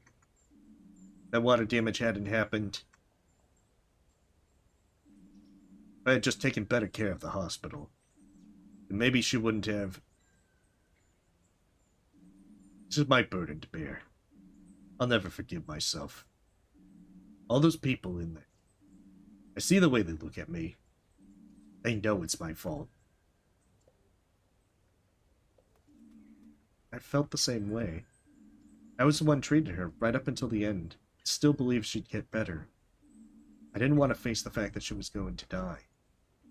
But in the moment she passed, I knew she was at peace with it. She was old, her body was weak. She was happy. She didn't want people looking after her all the time. That's okay. I did my best, and you did too. But sometimes things crumble and collapse anyway. Sometimes we have to say goodbye to people. Sometimes we can't help them. I'm going in now. You can come with me if you want. I can't. I'm gonna stay here. Okay. But if you change your mind, just know that you'll be welcome. Sure, whatever. I should go. I don't want to disturb the bereaved. You should do what feels right for you. No one's forcing you to stay. Yeah, you're right. Let's go in.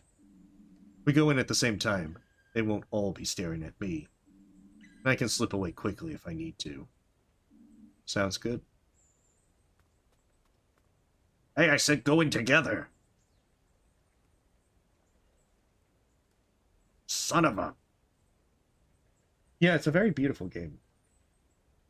Hey, welcome, Ren. Ren Goku.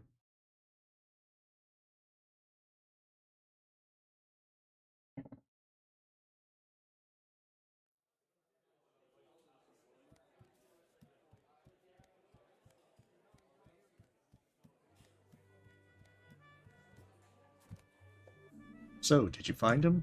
Yes, he's the janitor at the hospital. He's walking right by you. But he doesn't want to come in. I think he needs some time to himself. I think we all do. I'm glad he's here, though. Speaking of which, how are you holding up? I'm coping. But please let me know if there's anything I can do. I will, my friend. Please sit down. It's about to start. Ooh. Dear guests, can I have your attention for a moment?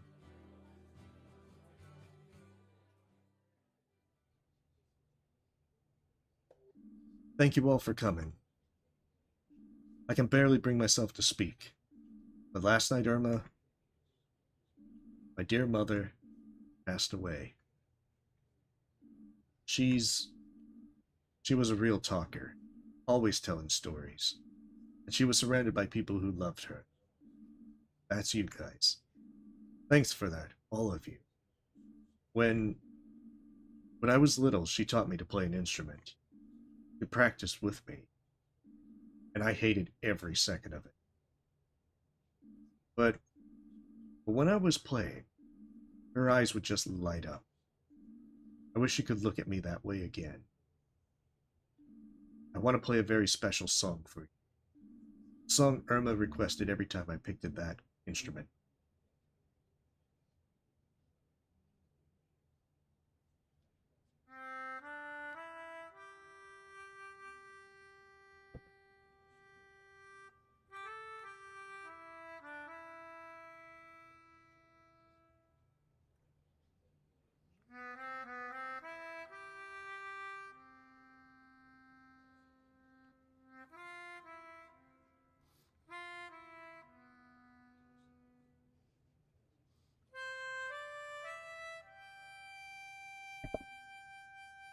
Yeah, neither did I.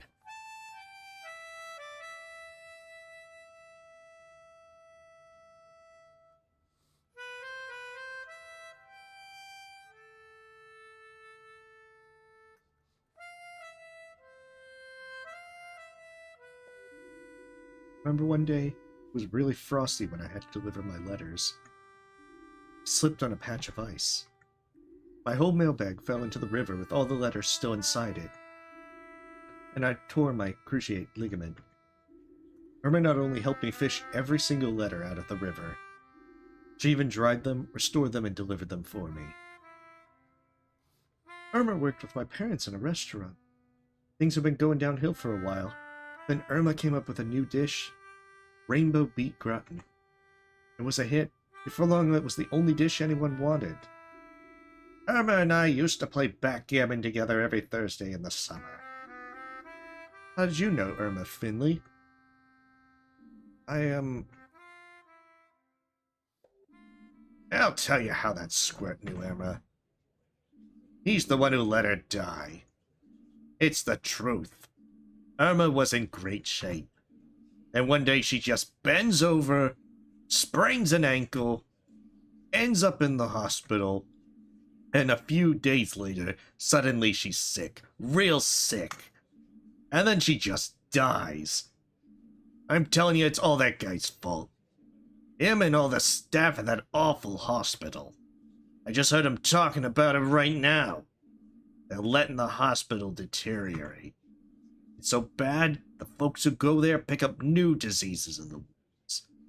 Irma didn't even have pneumonia until they took her to that dump. I'm telling you, Irma didn't just die. She was murdered there.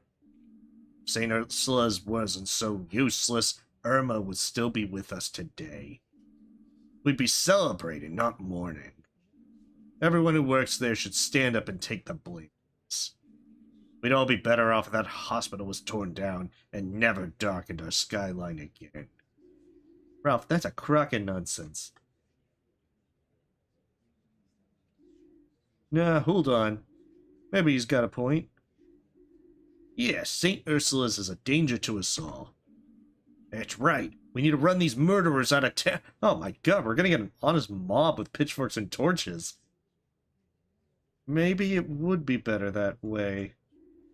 Look around you. Do you see anyone from the hospital here except this clown?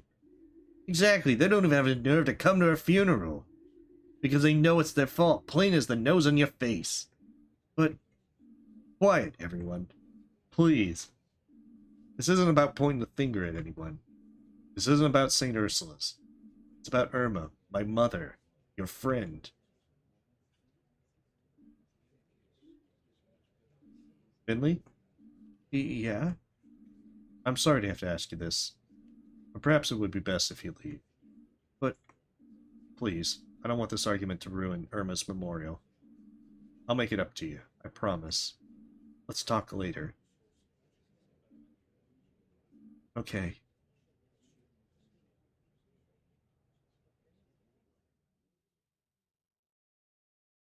We're gonna need to finish what Carl started with those folks. Man, didn't go how I expected. My cell phone had no reception at Gilbert's. Me and Carl both tried to call me. Oh no. I mean, we already did something for Carl, so let's call Mia back this time. Like, I feel like we could call both back. Hey, Finley. Thanks for calling me back. I was worried when I saw you today. Are you okay? I'd be lying if I said I was. Oh, I don't know if it'll help, but I actually have plans for tonight. I think I need to get my mind off things. I'm guessing you might want to as well. If you come along, we could help each other. Will be there too. Sure, why not? Cool. I just got off work. I'm standing in the middle of the town square. Perfect, I'm heading your way now. Let's meet at the hospital entrance, okay? Alright, see you soon.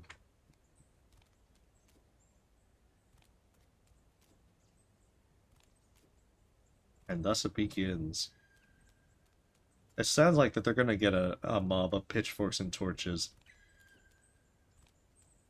Although I only saw candles there, so that they gotta get the actual torches, otherwise it's not a true mob. Get the proper kind of quality pitchforks as well.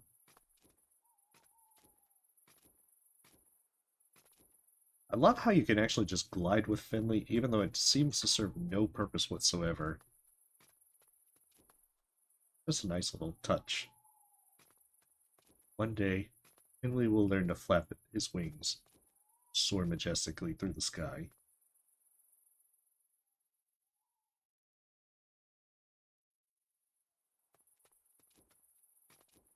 See, while I'm walking back to the hospital, I feel like I could have called Carl and found out what was up with him.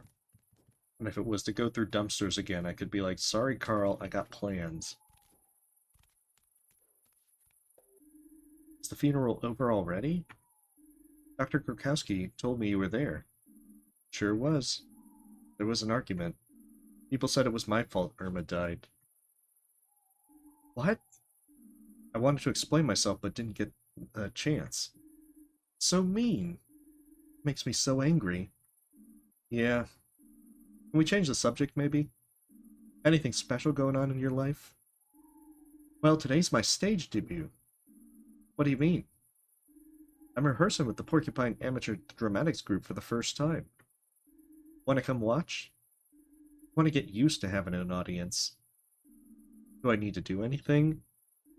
Watch, listen, nod, and maybe do some fetch quests. Just like with the festival. And don't be too harsh a critic. I can do that. Yay, let's go. The rehearsal's taking place on the small stage in the park.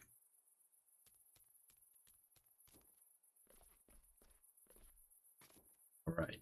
Finley, the theater critic. I feel like we can do this role. Oh, come on. I can totally jump on the cars. I feel like that's a thing that Finley should be able to do. Real question is, where the heck is the park? I'm sure I'll eventually run into it. And then Irma will be like, Finley, we're late.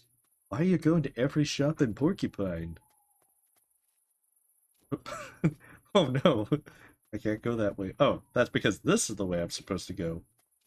Haha! You can't tell because of all the snow. This one's like the really good view. Oh, no, here it is. I found it.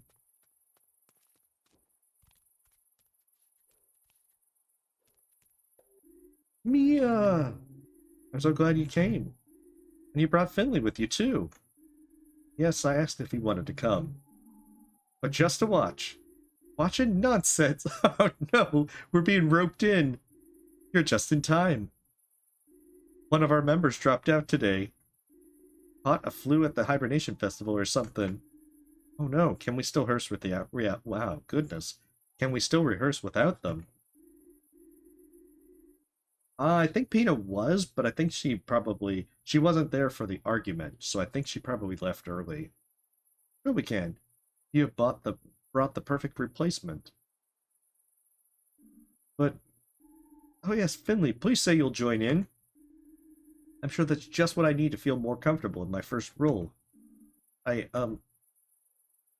alright. Yay! Woo! I was in the theater group in elementary school. I might be a little rusty. What's the play? Will it even work with someone new in the role? That's what's so great. It's just improv, Finley. Dagnabbit, we're an improv troupe. We give everyone a role at the start of the show, then just see what happens. And tonight we've got something very special in store. A terrible crime that needs solving. It's gonna be like the man who knew too little. I'm scared already. You're telling me. And you, Finley, are going to be our detective, the private eye. The guy who was a little too tough for the police. You're basically the referee. It'll be great practice for the rest of the group. Oh, okay, I hope I can pull this off. I know you can. This is going to be great. Hey, welcome, Pikachu. Welcome to some Fall of Porcupine. Hopefully you're having a wonderful day. Is everyone ready? Yep. I'm already pumped. Let's go.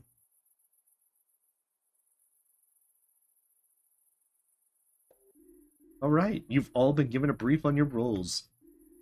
Any questions? Good.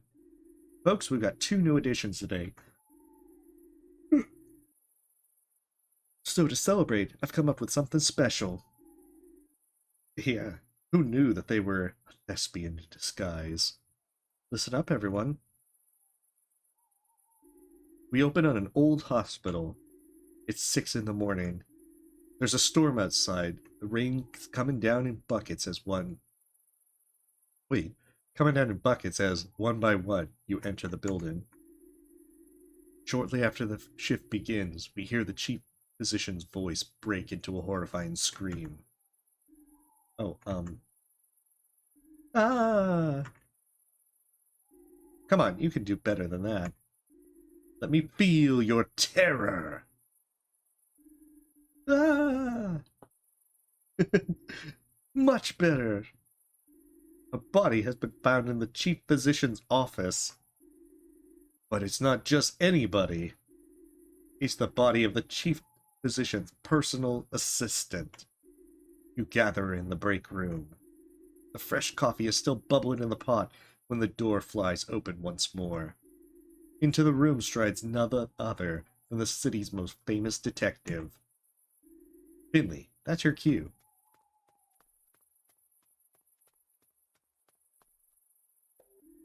His face is grave, his steps determined, and so the questioning begins. Finley, you just let me know when you're ready to give your verdict, okay? Okay. Alright, folks.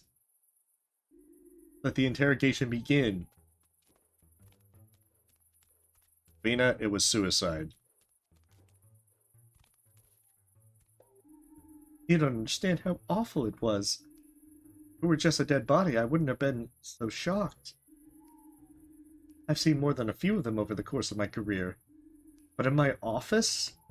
Before my 3rd cup of coffee? What's the world coming to? How am I doing, Finley? Am I convincing? You're doing great, but you need to stay in character.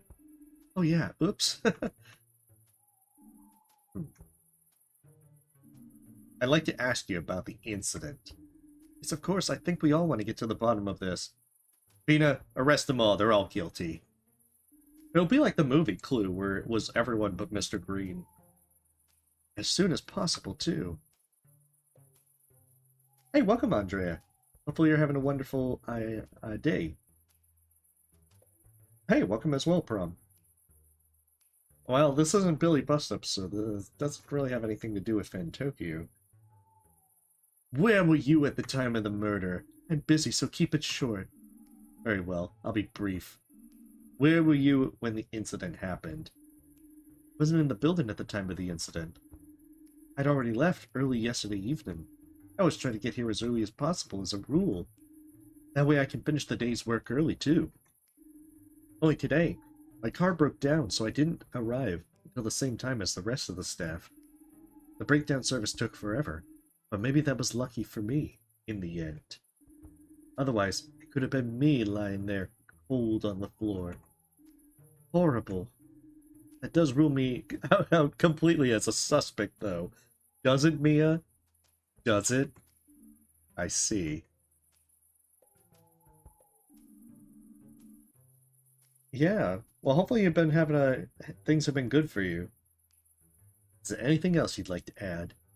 We're right now playing Fall of Porcupine. It's a narrative game in which we play as a young doctor named Finley who comes to the town of Porcupine and adjusts into his life as a doctor. I just can't stop wondering why it had to happen in my office, all places, and how. They're not very upset that their assistant's dead. It's just like, why'd you have to kill my assistant in my office? Couldn't you have chosen the break room? The only person with a key besides me was my assistant. Oh, the plot thickens. And we couldn't stand each other. Wait, then why did you have him as an assistant if couldn't stand one another? I don't know what he was doing in my office. Yeah, you gotta find a better room to hide the body in. As far as I know, he was never in my office unless I was there too. His key was only for emergencies. If you ask me, it was the nurse anyway. My PA made some nursing cuts a few weeks ago, and I've heard nothing but complaints ever since. We cut the nurses, so the nurses cut back. He also has a penchant for being unprofessionally emotional, if you know what I mean. Come back to you later. Please hurry up. I'd love to help, but I've been busy all morning. Busy, eh? With what? Murder? Sometime last night, that damn pipe in the basement burst again. It's the third time this month. Not that anyone cares. And everything's always underwater. So I spent the whole morning on my hands and knees down there, tinkering around. And then I thought, what's that strange object in the water? And hey, presto, I had the murder weapon in my hand. Not that I knew that at the time, obviously. And did you notice anything else? I don't know if this is relevant, but I talked to the guy a lot. Out on the stairs after work. He's the only guy here that smokes apart from me, see? 2 days ago, he was saying some weird stuff. Thought someone was following him, stuff like that. Managed to calm him down, told him he was imagining it. That's what I told the corpse, too. Turns out, he wasn't. Alright, thanks for the tip. Maybe the ambulance driver. He was always kind of weird when it came to the PA. Saw him sitting in front of the guy's office again yesterday. Don't know if that helps. Well, I don't think my boss would kill anyone. He has a lot of money and a nice apartment. Why would she ruin all that? Nah, I don't see her doing that. Yeah, whatever. It's really terrible what happened. I still can't believe it. I was even here when the crime took place, and I still couldn't do anything. Where in the building were you at the time of the crime? I always come in extra early, because I like to work in peace before the hustle and bustle starts. So I sat in my office all morning, going through patient records. Haven't been here long. I was eager for a fresh start after my previous hospital, where I killed 3 people. Oh wait, I shouldn't have said that. And I get along very well with everyone here, but I'm still trying to get up to speed. Anything unusual? As you may already know, I'm pretty new here, so I probably wouldn't even notice if there was something out of the ordinary. Hey, welcome in, Code. But maybe that will help provide a more objective view than your colleagues. Yes, I suppose so. I don't want to make any false accusations, but there is one thing as it happens. The chief physician came to see me a few days ago. She asked me to keep an eye on the janitor. I think he was seen hanging around my floor a few times, heading into the storeroom. Some people suspect him of stealing medication. And have you noticed anything? No, I've never seen him there. But maybe the murder victim caught him in the act. I wouldn't wish that on anyone, truly. The risk of sounding like a phony, I respect her very much, and I'm glad to have the opportunity to work under her. I think I can still learn a lot from her.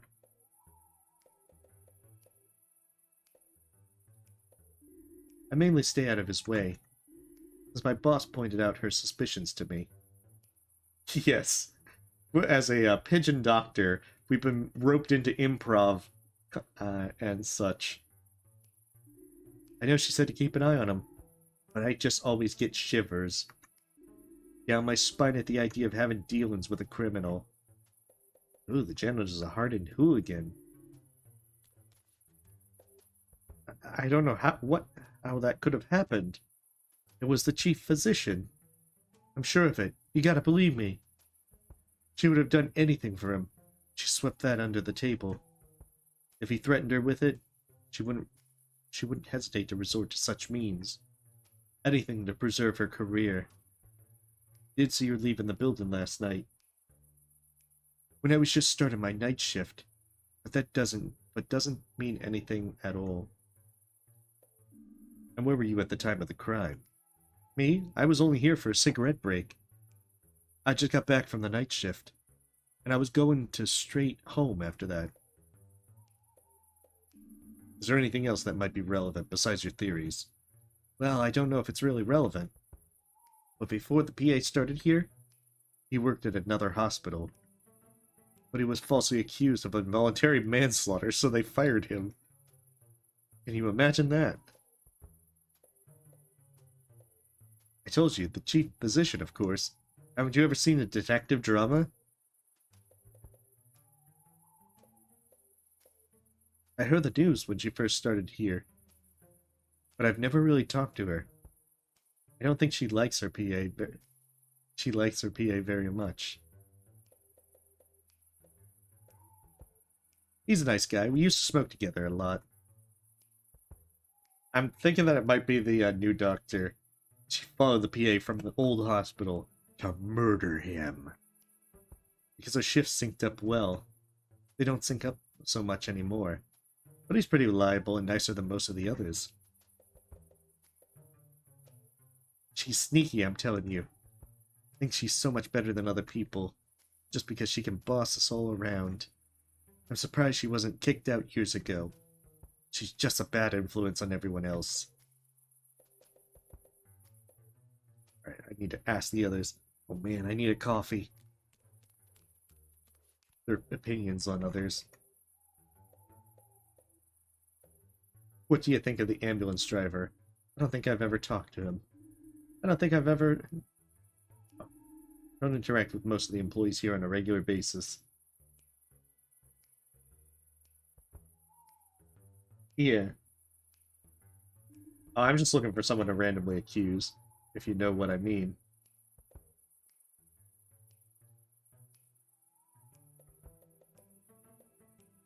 Tell me about the new doctor. She hasn't been here long, just a couple months. She's proven a good fit. I was a little skeptical at first, because I didn't know if she was assertive enough. But it's worked out fine in the end. She's normally very reliable. Well, I did find a stack of uncompleted files on her desk just today. I'll be honest with you. I've always had the suspicion that he was up to something crooked. He's always creeping around everywhere, cropping up where you least expect him. And I think he's been stealing, but I don't have any proof yet. You told me earlier that you and your PA couldn't stand each other, correct? That's correct. Interesting, especially as I've heard from various sources that the two of you got along very well. That is wild speculation, and anyway, should make me even less of a suspect, if anything. True, I lied. But I only did it for the sake of my image. I don't want to be the kind of boss who's known for playing favorites, so I treat everyone the same.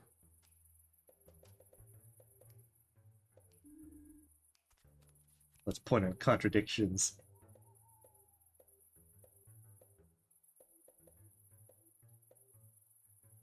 Oh, I think I did the ambulance driver. Tell me about the new doctor. I think she's avoiding me, but I don't know why. And then the ambulance driver. We used to smoke together. That was pretty nice, actually. He's quit now, so we don't see each other that often anymore. But he's also been a little weird recently. Maybe he wants a job or something, but he's been chasing the PA around a lot.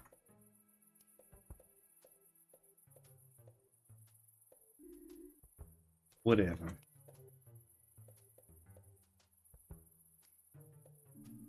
You know how your chief physician felt about her assistant?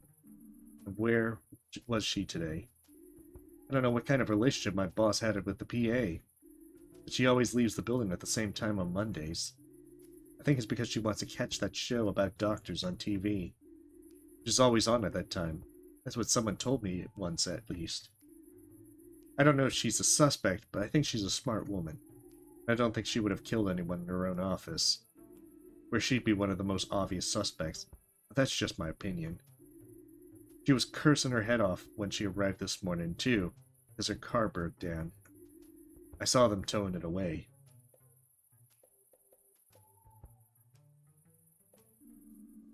You say you got along with them, yet I've heard differently. Been reliably informed that you didn't have a good relationship, the murder victim.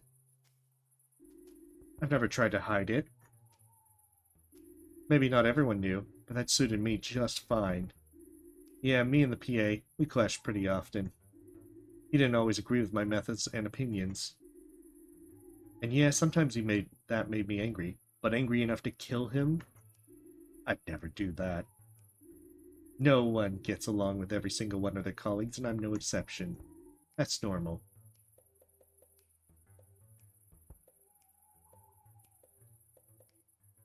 Do you ever speak to the ambulance driver? I've seen him in the corridor a few times, but apart from a friendly nod here and there, we've never really interacted.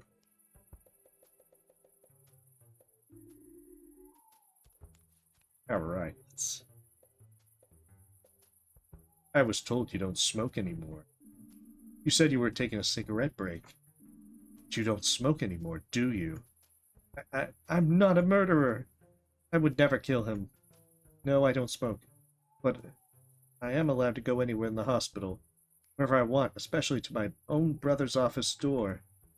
You heard that right. He was my brother, and I would never hurt my own family. I'd rather kill myself. He may not have wanted to see me, but I can't help that he died before he could change his mind. Hey, welcome, Absolute Dark. Not really. That's more the name more comes from StarCraft playing back in the day.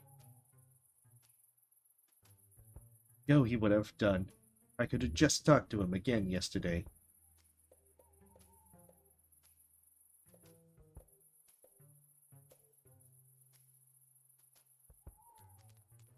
Alright, let's just accuse someone. No, I couldn't stand him. But that doesn't make me a murderer. Oh wait, Peter was actually also another role. If I went around wanting to murder people, I'd have started actually doing it a long time ago. Not that I'm saying I did. Fact is, he just wasn't a nice guy. Ask the new doctor, she'll tell you. He really had it in for her. That's more of a motivation to kill him than I've ever had. Besides, I was on duty on another ward all night, so I couldn't have killed him anyway.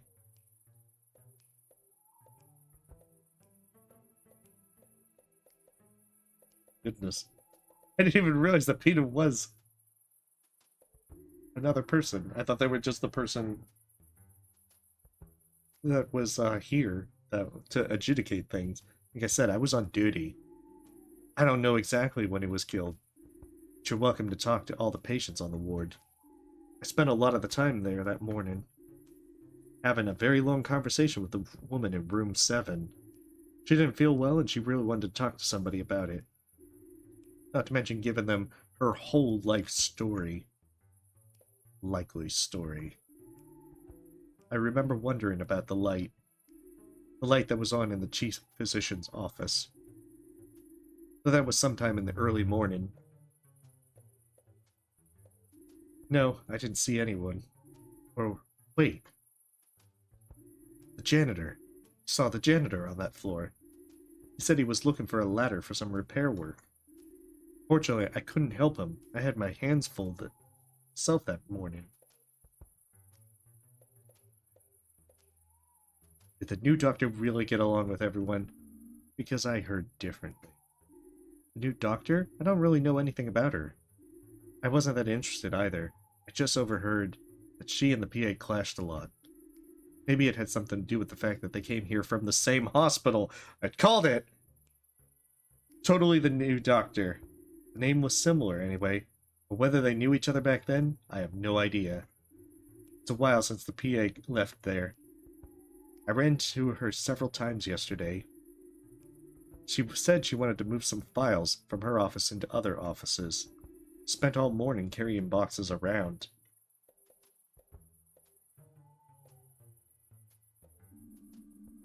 It has been implied that you might have had a motive after all. Namely, a personal dislike combined with the nursing cuts. I already told you that I didn't like him, but that doesn't mean I killed him. Being temperamental doesn't mean that I'm a murderer. Yeah, I made the nursing service even worse than it already was, and I could have laid into him about it then. But did I do it? No. Am I sad he's dead? No. I'm still not a murderer.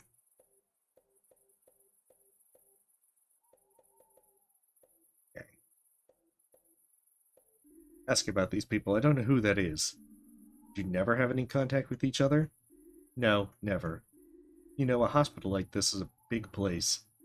If I ran around the building all day trying to make friends, do you know what would happen then? We'd have a lot fewer patients and a lot more funerals. That's what.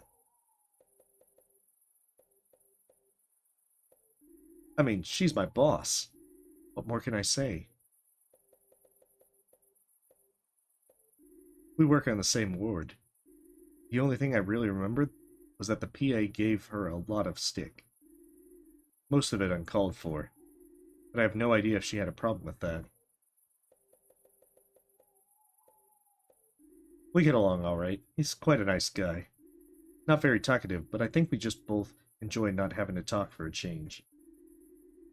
I often think that the hospital would collapse without him. Dear, oh dear. You're looking mighty suspicious now.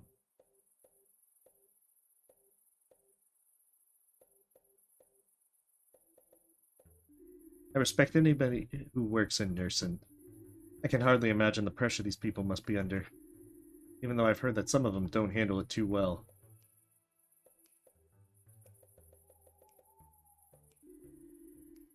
Okay. The new doctor definitely seems sus. Were you aware that the ambulance driver was actually the brother of the victim? Did I know they were related? Of course, I hired him after all. I'm not stupid. My assistant didn't like his brother very much. We discussed the prospect of firing him on several occasions, but in the end, he said his brother was weird, but harmless. In fact, he was a very peaceable person. All the same, he didn't want to talk to him.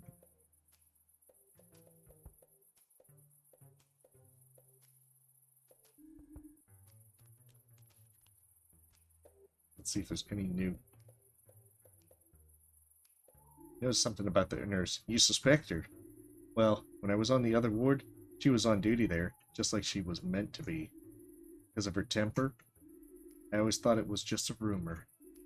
There's another nurse on the ward who had frequent outbursts of anger, but the nurse dealt with it herself more often than not. Because she understood the reasons behind it. I think she just cares a lot about her team.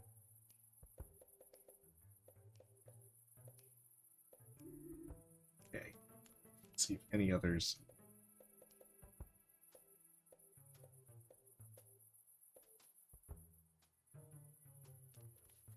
Pretty much thinking that the new doctor.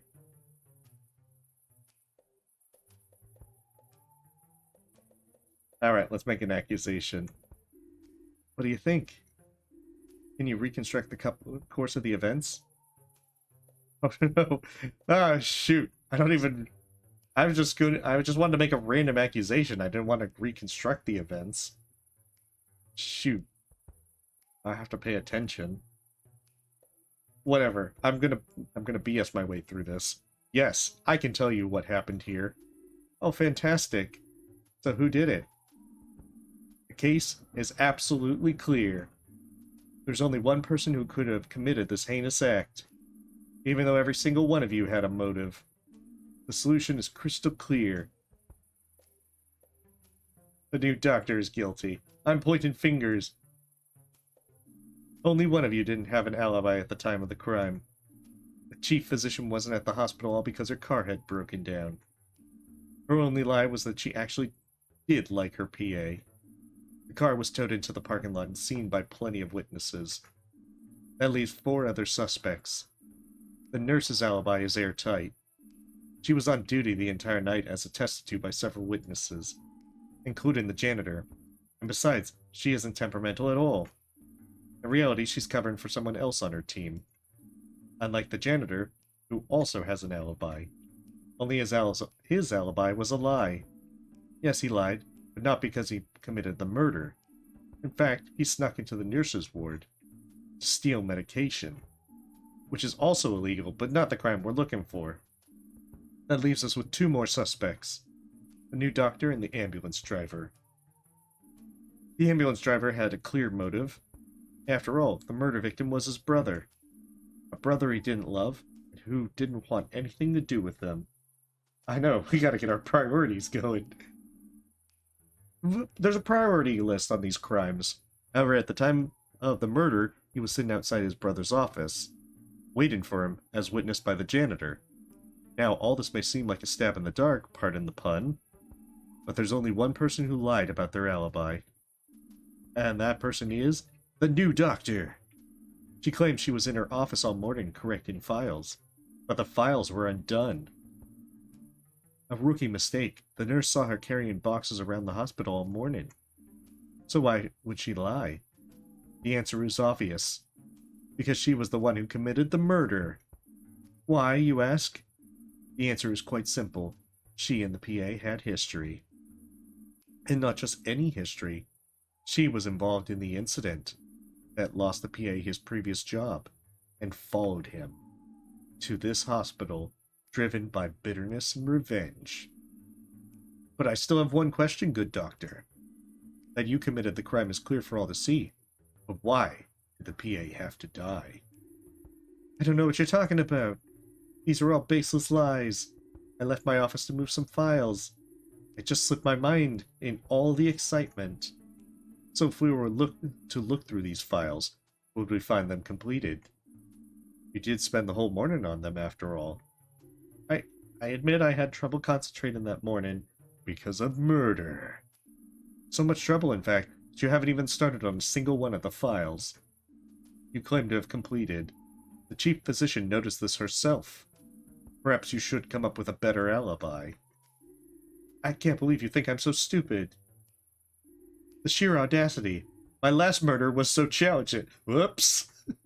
And not even the police could solve it. And what should have been my masterpiece was instead attributed to an idiot. And you have the nerve to call me stupid?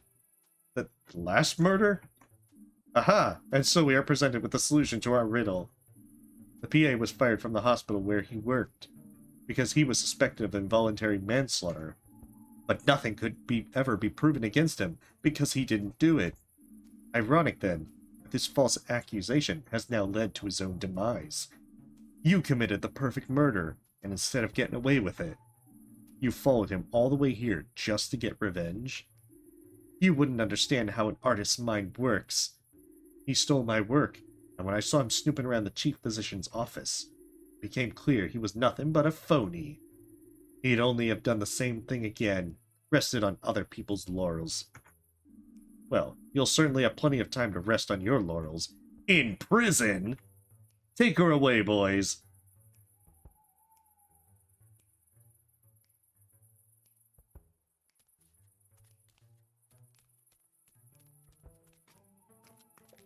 Wow, my hands are still shaking.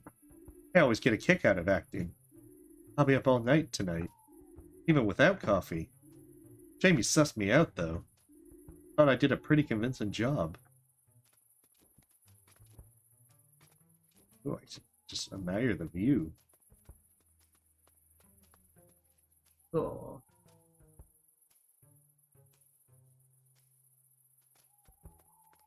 Oh, where's me? Okay, that's where they are. Ooh, a statue. So, what did you think of the show? Show? Well, You could even call that hammy acting a show, but I'd say it was pretty straightforward. The solution was obvious, of course. That bunch of amateurs made it easy for you. Hey, that's not very nice. Niceness has nothing to do with it. It's about acting. The only thing that keeps us grounded in this world. Do you have any tips for me? I don't know if it's worth the effort. I can't really spare the time. Let's leave now. Farewell. You don't have any tips, do you? Hello? Statue's not answering anymore. Finley, you've been taking too many drugs. That was great, Finley. Oh, that's all they have to say. Oh, hey, the sprite is... Mia, this is looking very weird. I'm going, like, right through you, Mia. Phew, that was exciting. My knees are still knocking. The way you solved the murder, awesome. I'm gonna get going now. What about you guys? I'll stay here in the fresh air for a while longer. Finley, do you have a moment? Alright, get home safe then. Night-night, crime busters.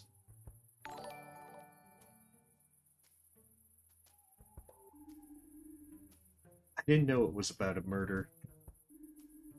Hey, thank you, Paul, for this up. Sorry, I hope that wasn't too much for you. Really enjoyed it, though. Without you, I probably wouldn't have come. Thanks for getting my mind off things. Finley, I don't know how you're feeling right now. I don't know what it's like when somebody dies on you for the first time. But I have to assume that it'll happen to me sometime too. And I'm pretty scared of it. Terrified, actually. But it's also part of the job. Good doctor needs to be able to handle it. Hey, it might never happen to you. You're after. You're a great doctor. I think that's unrealistic. When it happens, I want to be ready. What are you thinking right now? Not much. All I want to do right now is sleep.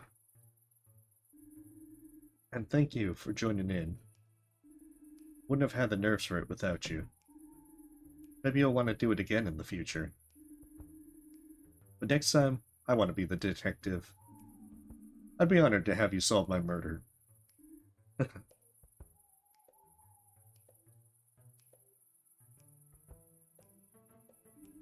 Keep going.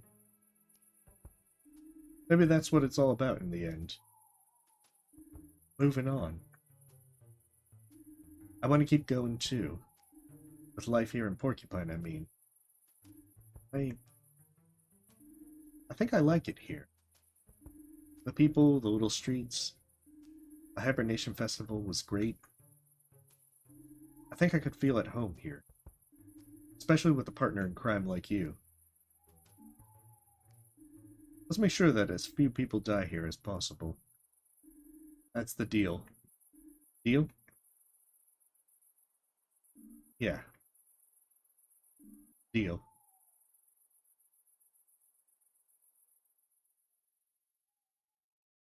Oh, it was definitely different from having to go through the dumpsters with Carl.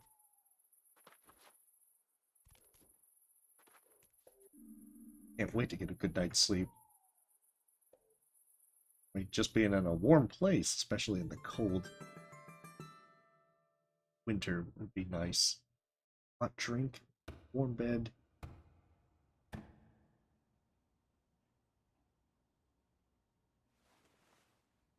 Oh, that was interesting. Doing some floating across there, Finley. Someone threw snowballs at my window. Hope it was my old houseplant back for revenge.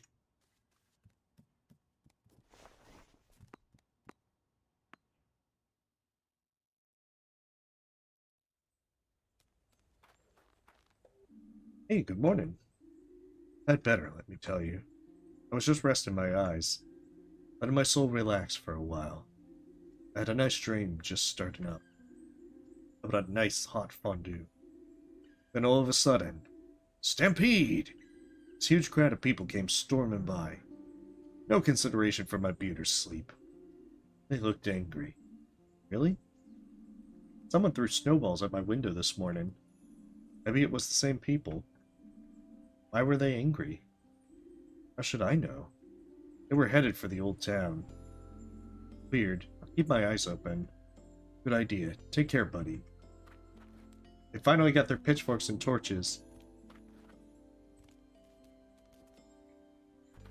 We're gonna have to make a run for it. We're gonna have to steal that bike and head for the hills.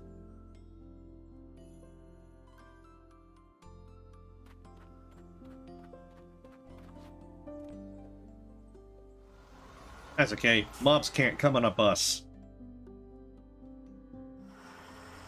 Everyone knows this. Oh shoot. They were already here. There's lots of people here. I thought maybe there'd be gifts. Chocolate. But actually everyone's just angry. I don't like it.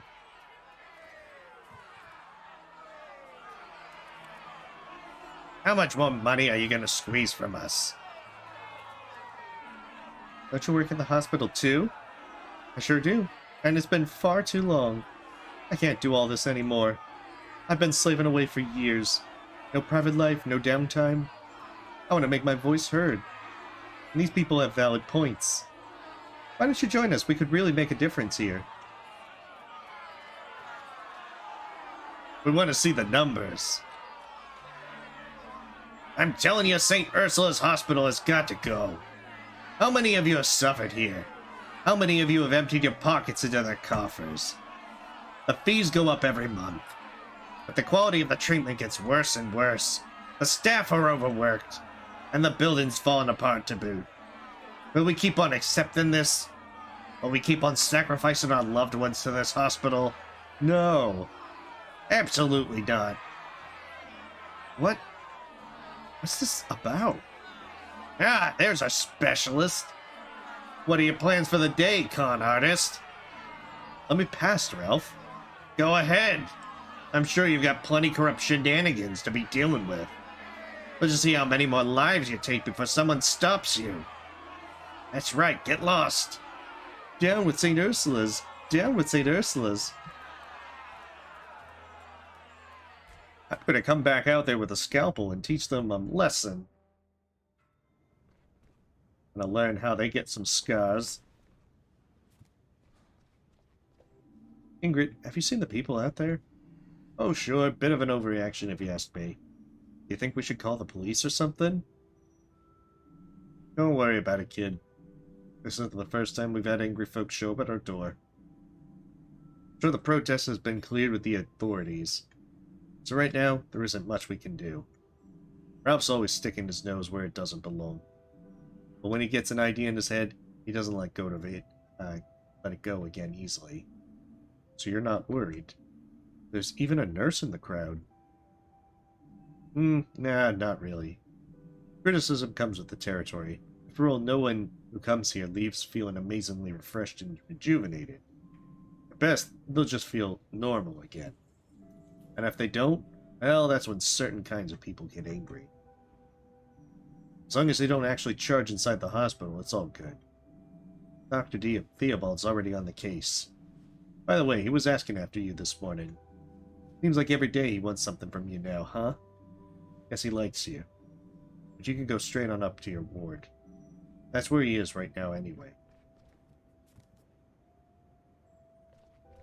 Wow. Yeah, I know, we gotta run. All we gotta do is fly majestically from the top floor. Roof of the building.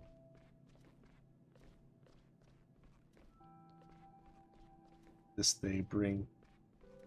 It certainly seems that, since the festival, everything's getting darker and going downhill.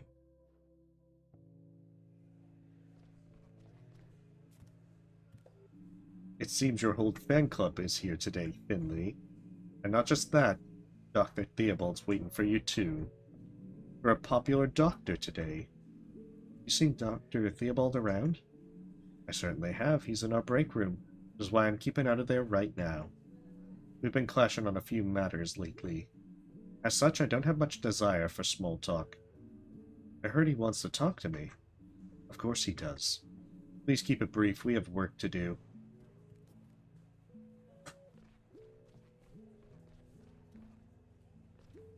It's gonna be like, Finley, we decided to give you over to the mob. Good luck.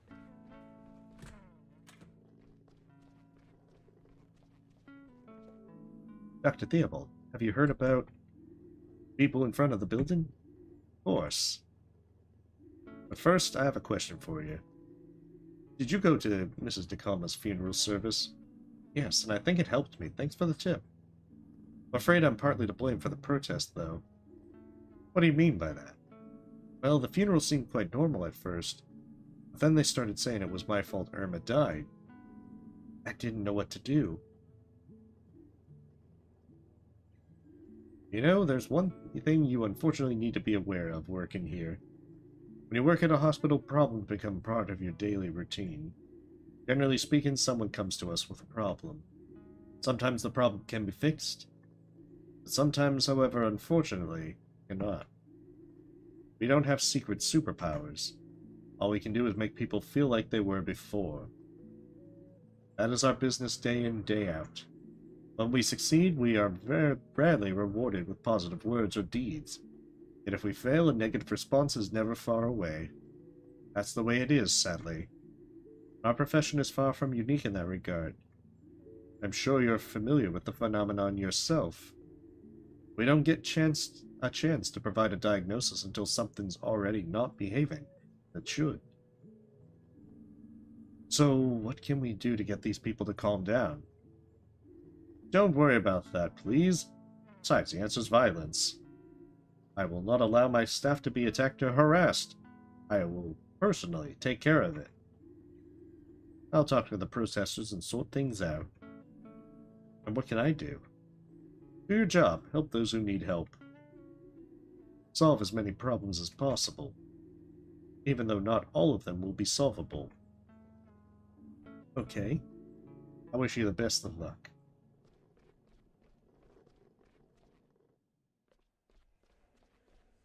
Right, Dr. Krukowski, give me my jobs for the day.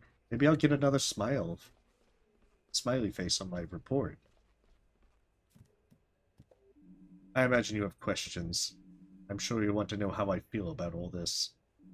Whether I'm worried about that little protest down there. Let's both do ourselves a favor and skip that part of the conversation. Please get started with your assignments for today. We'll talk later.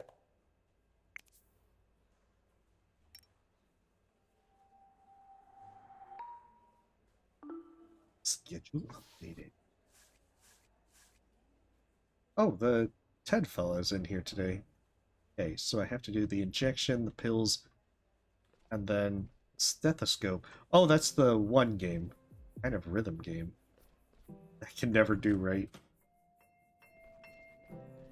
I know, she is a very angry owl. What's all that racket out there? Just an angry mob of people dissatisfied with our work. What do they know? They don't have the first clue how difficult our work even is, do they? How are you doing today? You tell me. That's why you're here, isn't it? Alright then. Here, have some drugs. Okay, so I need 4 pills. Now, actually, she's another doctor.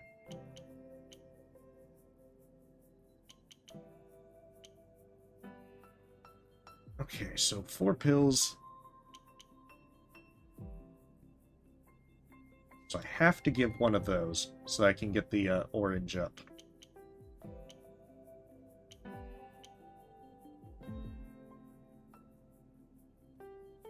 If I give that, I can do this, which gets the gold and purple all done.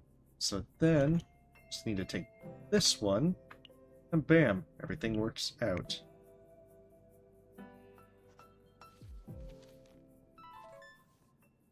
Beautiful. That's an A. Your liver readings are improving. Good. But I'm afraid you'll need to stay with us for a few more days. Well, it hasn't killed me yet. That's why you've still got the pleasure of treating me. Thank goodness for that. Don't let it go to your head. I know what the situation is in this hospital. Even I need to put up with an apprentice doctor.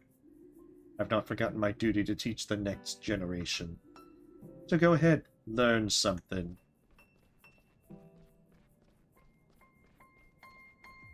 But yeah, her anger is very much real. She brings the rage. So, we meet again. Theodora, to what do I owe the pleasure? It's my lungs. The weather's doing a number on me right now. I need regular checkups. I have an artificial heart valve. Then there's the severe hypoxia. You're saying your blood isn't being supplied with enough oxygen? Exactly. I get by, but I'd feel better if someone gave me a once-over. Sure, allow me. Oh no, this one... Oh, I messed this one up so much.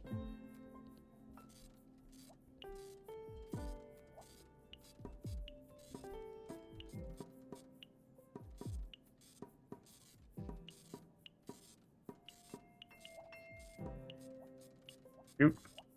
I'm already failing. I'm getting a C, as in see me after class, Finley. The C stands for crap. Your lungs are fine. Your heart, too. I didn't know you could hear a heart valve. Oh, man. I've been doing that one decently the last few times. I guess this time was the time that I had to screw it all up. Ah, yes. Not a bad party trick, huh? Ingrid downstairs can write you a prescription for your medication. Great, that's what I call fast service. By the way, things are a little crazy around here right now. Be careful when you head out the door. I noticed, yeah. After getting a perfect score yesterday, I knew something had to go wrong.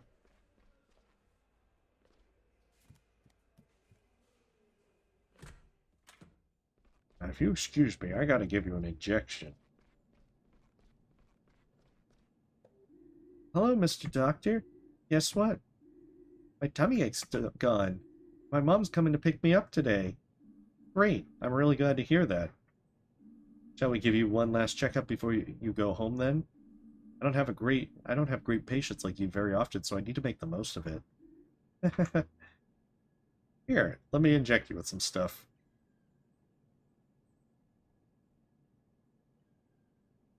Do this.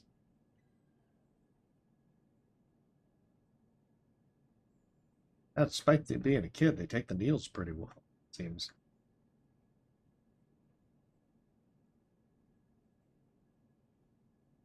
Heck, damn it, see, this is what bothers me, this one.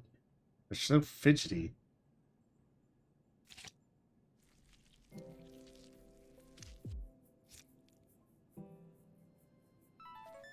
Yeah, why are they so fidgety? It's like the entire thing of youth. Oh, I've got an ABC. Well, you've got just about the healthiest tummy I've seen all week. My colleague gave your mom a letter for the pediatrician earlier. Now you need to be careful what you eat in the future, okay? Can you promise me you'll do that? Yes. Dr. Gerda said the same thing. I should listen to you. And you know what? What? She says you're a good doctor. Really? I'm gonna let that go to my head. Yes, because you made my tummy ache go away. She says you made her tummy ache go away too. Do you know what else? No, what? Dr. Gerda's a good doctor too. Because she made my homesickness go away every night. You're right there, Emma.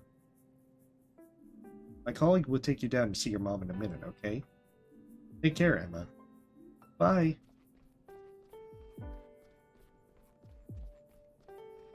Okay, I gotta give a good excuse to Dr. Krakowski for my poor grades today. I have a lot on my mind right now. Your report better have been perfect, Finley. We take a quick look at your results. Okay, you see, Dr. Krakowski, I was drinking and, wait, that probably wouldn't save me at all. Oh, that is such a frowny face. I feel like that as your score gets worse, it has to be, like, even more of a frown. Until if it's, like, straight C's, it's, like, evil. I understand all too well that you're under a lot of pressure right now. Nevertheless, your performance is solid. There's hope for you yet. I have some organizational tasks to deal with now. Have a nice evening. Take care of yourself. Do you think the protesters are still outside? I expect Dr. Theobald's dealing with that. Don't worry so much, Finley. These kinds of things can weigh you down. But it'll all blow over in a few days. You've got the day off tomorrow. Sleep in late. Time off is precious. Enjoy it.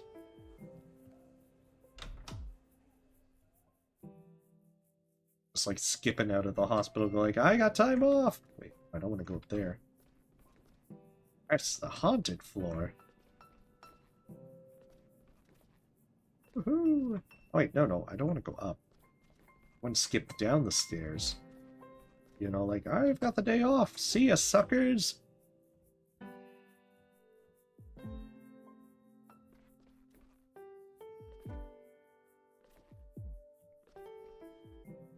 Oh. Better not go out there, kid. What? Why? Protest's still going strong. I called the police already.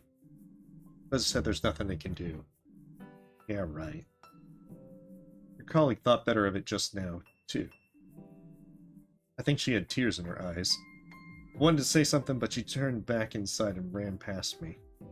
You mean Mia? Where did she go? Don't know. Back upstairs, I think. And Dr. Theobald? Wasn't he meant to talk to the protesters? I don't know anything about that either. I haven't seen him at any rate. He probably got held up by his luxury vending machine again. I'm gonna go check on him. You do what you need to do, kid. We can't change what's going on out there right now anyway. Make yourself a coffee and wait for it all to blow over. That's what I say. Oh, I don't even get the instant change of clothes.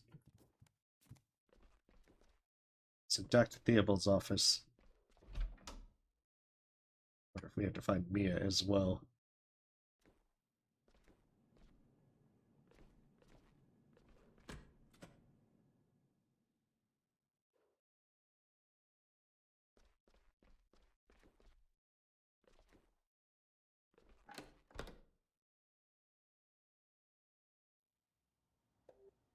Dr. Theobald, are you there?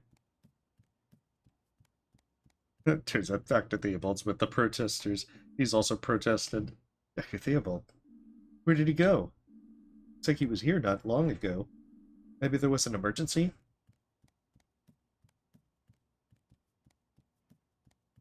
He went out the window.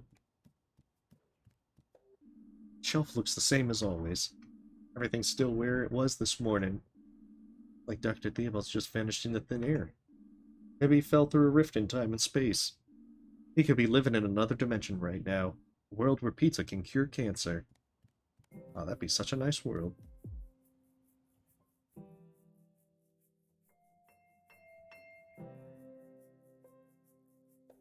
So, Finley, we meet again. Does the boss have time right now? I need to talk to him. Dr. Theobald's not in there here. His office is empty. What? Strange. I mean, Theobald usually leaves his door to his office open, but only when he's actually in it. Have you seen him around today? Nope, that's why I'm here.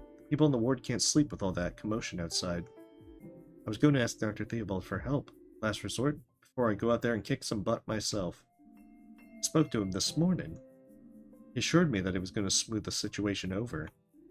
Well, guess that didn't happen, huh? I just bumped into Mia, too. She was pretty upset, poor thing. Mia, what was wrong with her? No idea. Called after her, but she ignored me. She just said that Mr. Arndez was back. Mr. Arndez? Yeah. You remember that old geezer, right? Why's he back? Always with the questions. Grandpa was sent to the best rehab money can buy at our expense. And he's not back here 2 minutes before he goes and poisons himself. Probably thought his wood oil was a bottle of gin. Is he? Of course not. What is it with you and the drama? Which way did she run? Upstairs. Arndez is on the 4th floor. If I had to guess, I'd say she's up there. I'll go take a look. Alright, guess I'll hunt down the boss. Thank you, Sandra. No problem. all come full circle. Except we're on the 4th floor instead of the top floor. Wait, no. Maybe we can go back to the RPG thing where we beat up the protesters. Or maybe that's just a Carl exclusive thing. Only Carl can beat up protesters.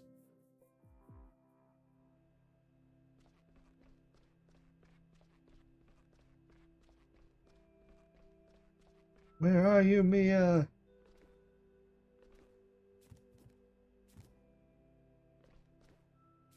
Okay, maybe she's in the break room up here.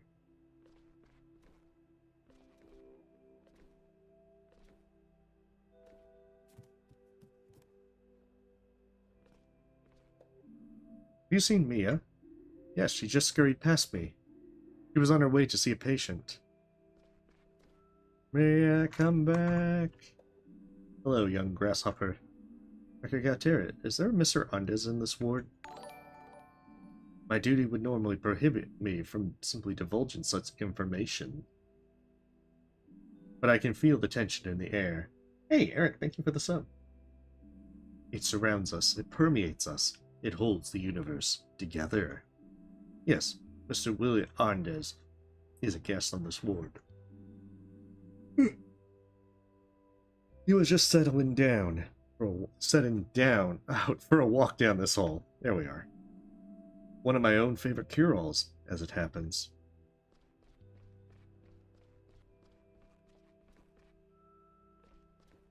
Where are you, Mia? Scientist, can you listen to me for a moment, please? Bunkum, I don't have to put up with this. I already told you I didn't steal any blueberry pudding. Now, why didn't I get a pickle with my dinner today? Scientist, please, I need your help. Why does everyone keep asking for my help? Just want to be left alone, damn it. Where are all those people there anyway? Clear off. You're not getting my money. Mr. Andes. Mia. Finley, there you are. What's going on here? I wanted to do something. I have to do something. What happened? Why are you talking to Mr. Andes? I was just on my way home. Those people, they're so angry. They called me names and threw things at me. I can't go on like this anymore. I'm here to help people, aren't I? Why are they getting on my back for that? I know, Mia, I know. Last time Mr. Andes was here, he was barely responsive. I was hoping to ask him about the night of your accident. Maybe he knows something. That's not a bad idea.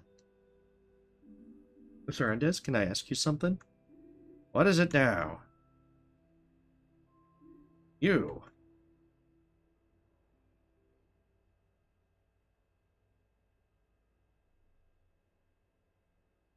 Now we learn the true secrets of what happened that day. Don't I know you, sonny boy? Yes, we've met before. You were at this hospital a little while ago, last fall. You had an accident. Do you remember? I am... Yes. I know your voice. What happened exactly? Tell me. We were looking for you. We think that the broken elevator took us to a disused ward. I found you there. You were injured. Oh, that was you? I was just trying to get back to my room. I don't know how I ended up in that place. What do you remember about it? Not much. I'm not as young as I was. I was looking for my room. The hallway was completely dark. Someone had left a desk lamp on. There was a bed covered in folders and paperwork. And then? Then I heard your voice. Not the most pleasant way to wake up. That's not even mentioned in the headache. Is that all you can remember? No. After that, I was back in this blasted hospital. My time at that rehab place was worth it, though. I've not had a beet lasagna that delicious since I was a kid. Okay, thank you, Mr. Andes. You've been a great help. What does it mean? A lot.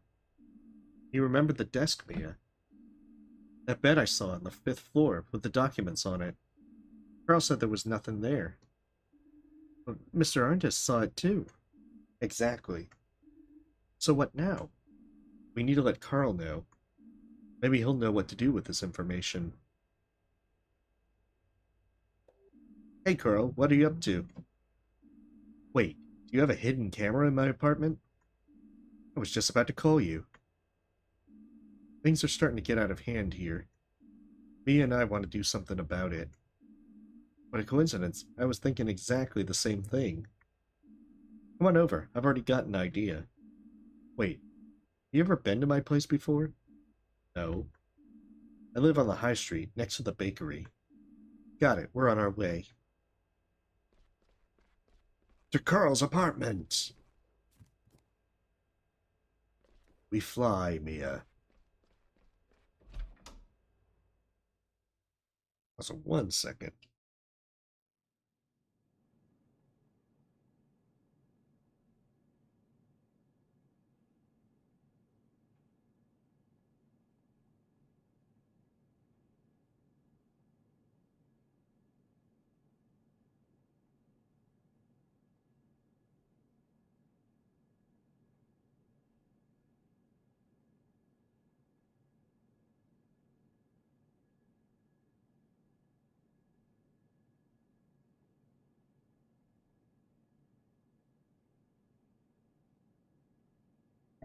Okay, there we go. Just had to take care of a few things. Not sure if we'll be able to go out the front door. Maybe there's like a secret escape back door. There are no protesters.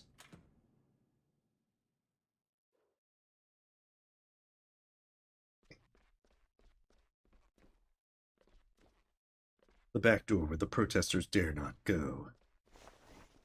Oh, maybe we're just going out the front door. Mia's not even changing into her winter attire. Okay, there. Quick, this way, Mia. Will never take us alive.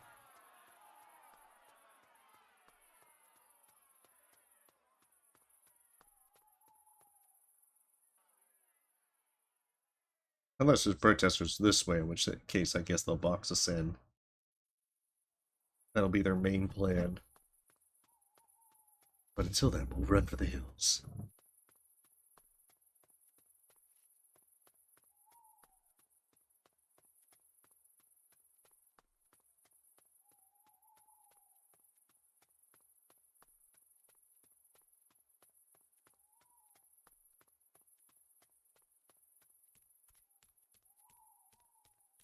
Go down this way then. Oh, come on. I can get on that path.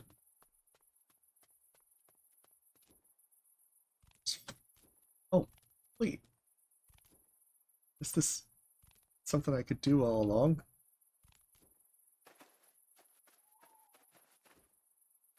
Nice. I found a secret path. Although it just leads back here. But whatever. I didn't even know I could go up that way. Sorry, Mia. I had to jump up there. I had to see the heights. Oh, the beauty of the winter scene.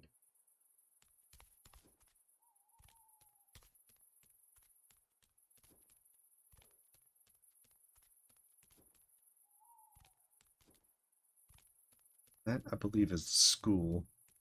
If we continue on this way, we should be able to make it to Carl's place.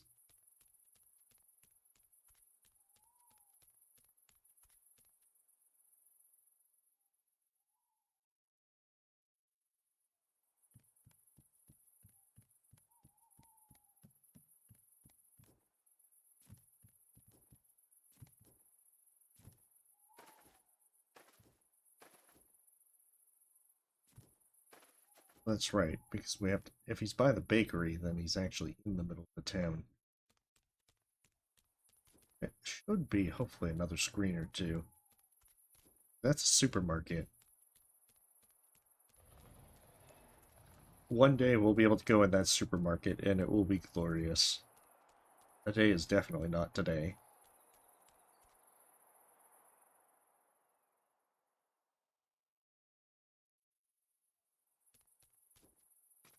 Here we are. I think Penis Shop is, like, right there. Yeah. Art. How cute. This thing looks a little like you, Finley. Yeah. What a coincidence, right? I can barely believe it myself. Maybe Pina used you as inspiration for this artwork.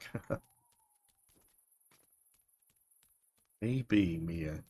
Maybe.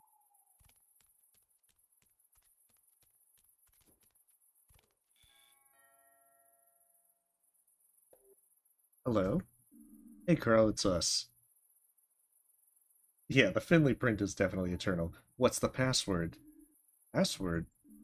He didn't give us a password. True. I guess that one's on me. Can you let us in, please? It's pretty cold out here. Not without the password. Hold on, I just need a minute to think of one.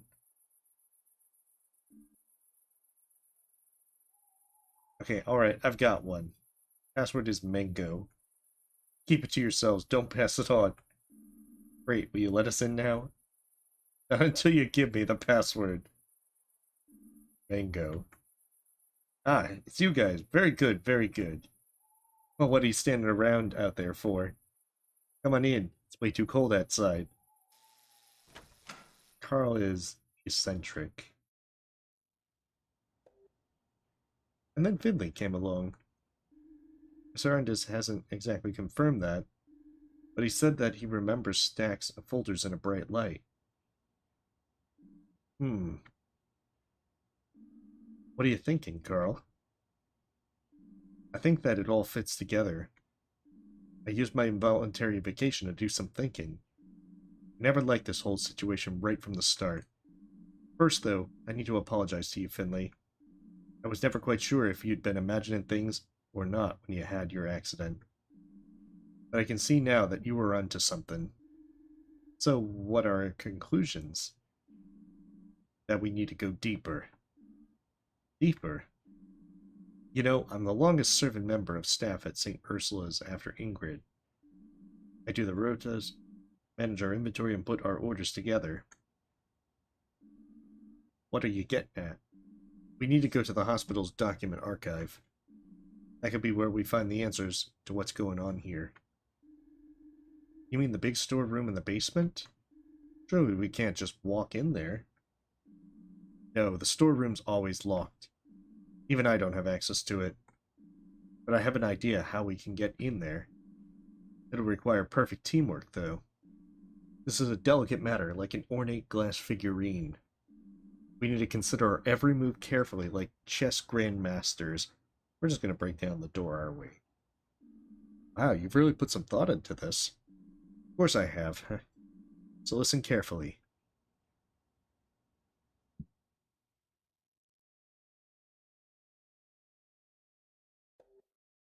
Old Glendower has all the keys to the building in his office, including the key for the archive. That's the one we need to get. How are we going to do that? Sometimes Gregor stays at the hospital late into the night. Seems like he's got some kind of project he works on in his office after hours. I don't know what it is, but he sure puts a lot of time into it. And over the course of many night shifts, I've noticed something. At exactly 1 a.m. every night, he leaves his office and sets off to see Ingrid.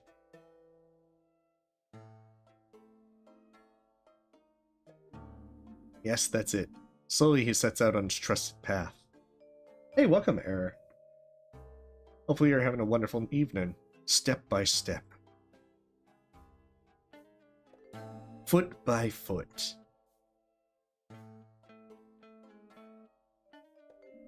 His mind never straying from his goal.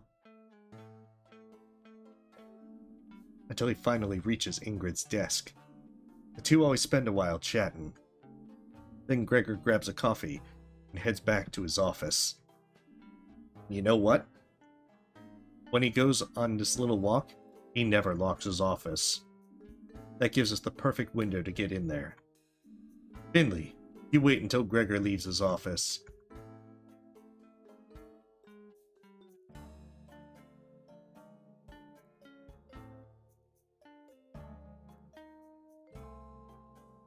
The heist begins.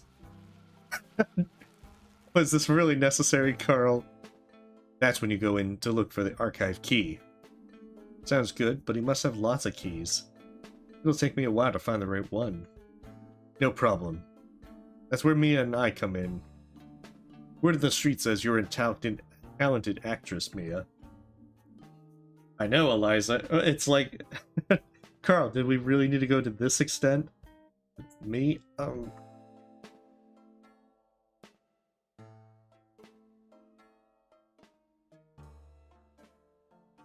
It's our heist sequence, Stardust. Everyone has to have a heist arc. Carl. Damn it, Carl. Good evening, my dearies. What's with the disguise? I'm on leave right now, right? It's best if I stayed incognito while I'm at the hospital for now. I don't want any more trouble. Okay. Good, now where was I? Please pay no attention to me. I'm just an old fragile little granny, just here to visit her little son. I suppose I'd better head up to his room. Oops. Carl, you had one job. Oh my hip. Such pain. Ow. Don't worry, I'm coming.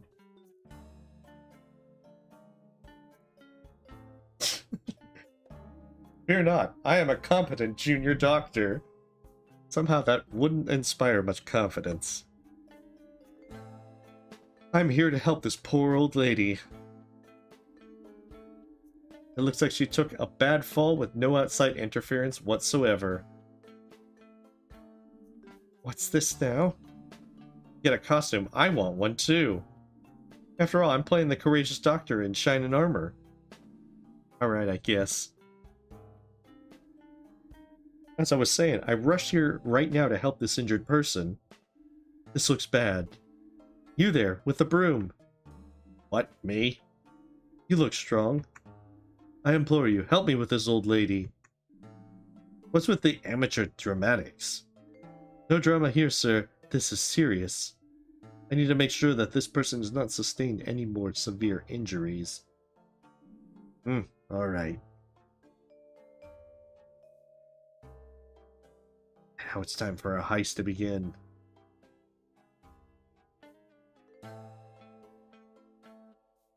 Yeah, I have many questions. And then boom!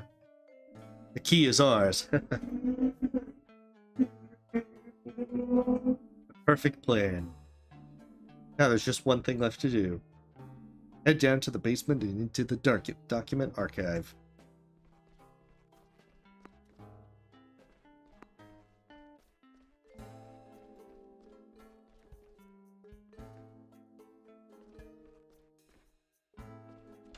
Alright. Time for some more illegal actions and crimes. A little bit of breaking and entering.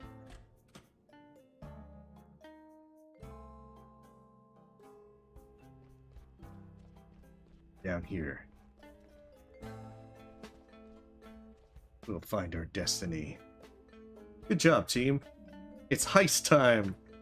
It's already been heist time, Carl. Before we go in there, what exactly are we looking for? I'm not quite sure yet, but we'll know when we see it.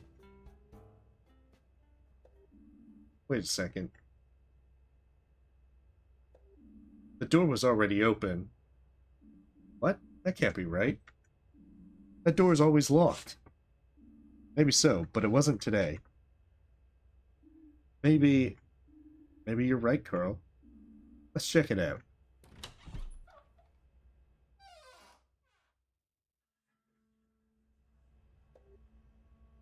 Someone was in here recently. How do you know that? The layer of dust isn't as thick as usual.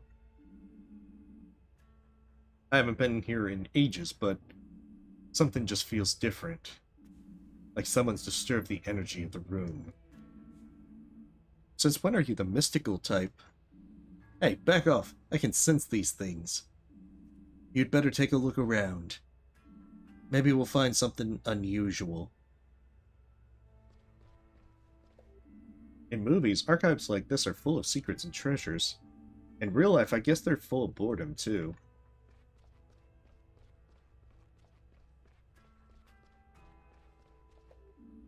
Medical records, doctor's letters, studies, lab results.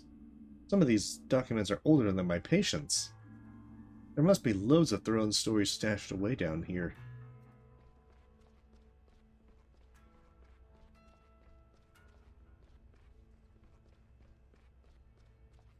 Hmm.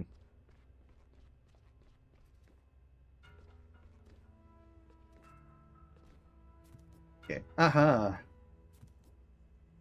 I'm learning the secrets.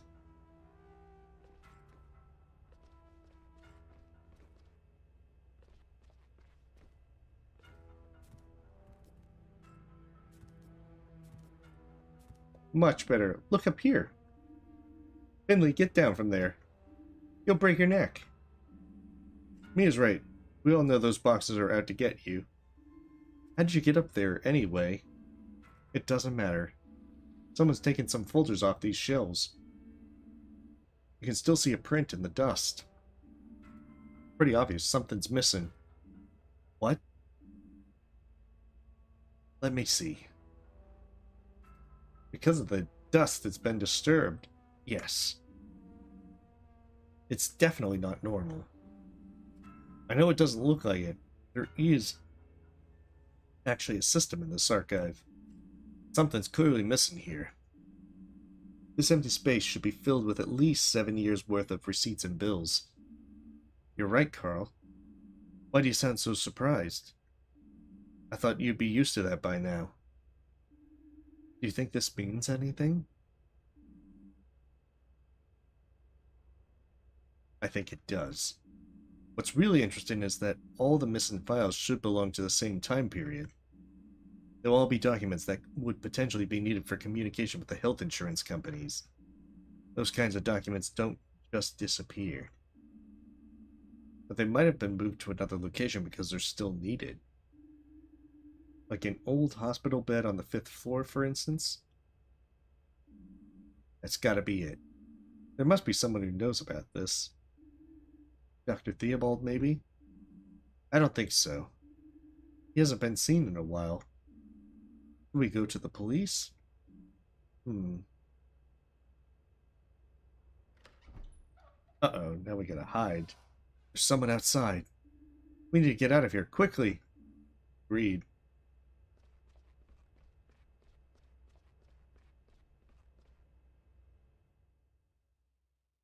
Now we just need a good alibi.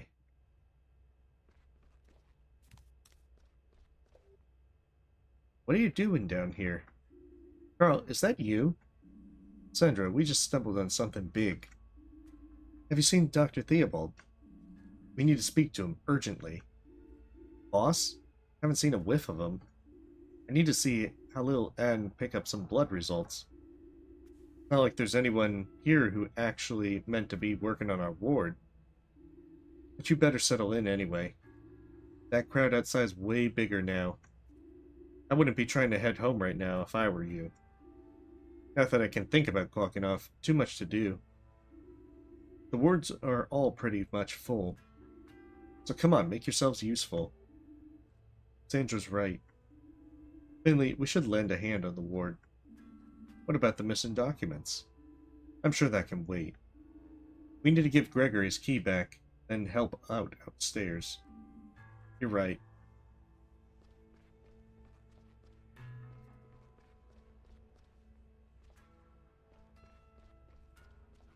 Use the stairs. The game making me use the elevator.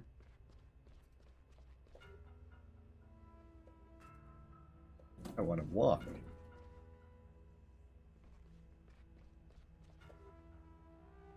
I like how it's forcing me into the elevator. Something bad is gonna happen in this elevator. I could use a little help here. That was Ingrid. Let's have a look. Oh no! Down with St. Ursula's! Here comes another of those bunglers. Ralph, you crackpot. Just go home, okay? You can't just come in here like this. It's not allowed. Please, just let us do our job. The noise you're making's bad enough. But more importantly than that, you're blocking the main entrance.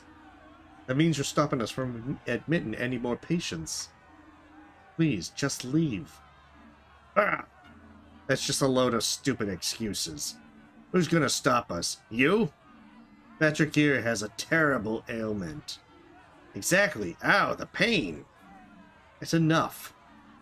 Not only did you cripple him for the rest of his life when he injured his arm years ago, that nasty little runt attacked both of us just the other week. Patrick's still recovering to this day. And that's not even mentioning the psychological trauma we both suffered. Don't be ridiculous. Ow, my arm. See, we have every reason to be here, and every right too.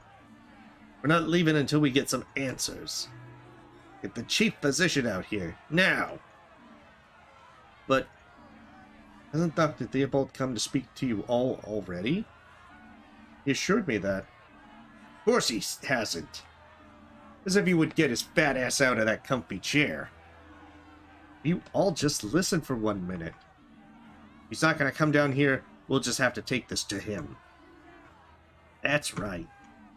You know what else? Let me through, damn it!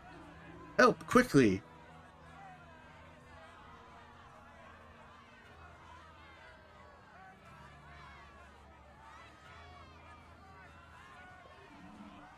Renee, what's up? This person. They were just standing next to me in the crowd. Then all of a sudden they fainted. I just managed to stop them from hitting the ground. They don't look good. We should take them to the ward. Typical. Always the same. Next poor soul for you to bleed dry. Finley, lend a hand here. But what about Dr. Theobald? I'll try and find out where he is. And I'll try to find out more about the missing documents, too. We'll talk later. Alright. Let me through, you scumbags. Yeah, that dog needs to be put down. The patient's in very poor condition. I'm glad you brought him to us. Do you know what's wrong with him? I'll take care of this. Please just give me some time. Mia, Finley, please look after the ward. There's a lot to do, as ever. And this isn't helping. Sure, we'll take care of it. I want to help too. Good. Ask around the other wards, see if anyone else can help out. Consider it done.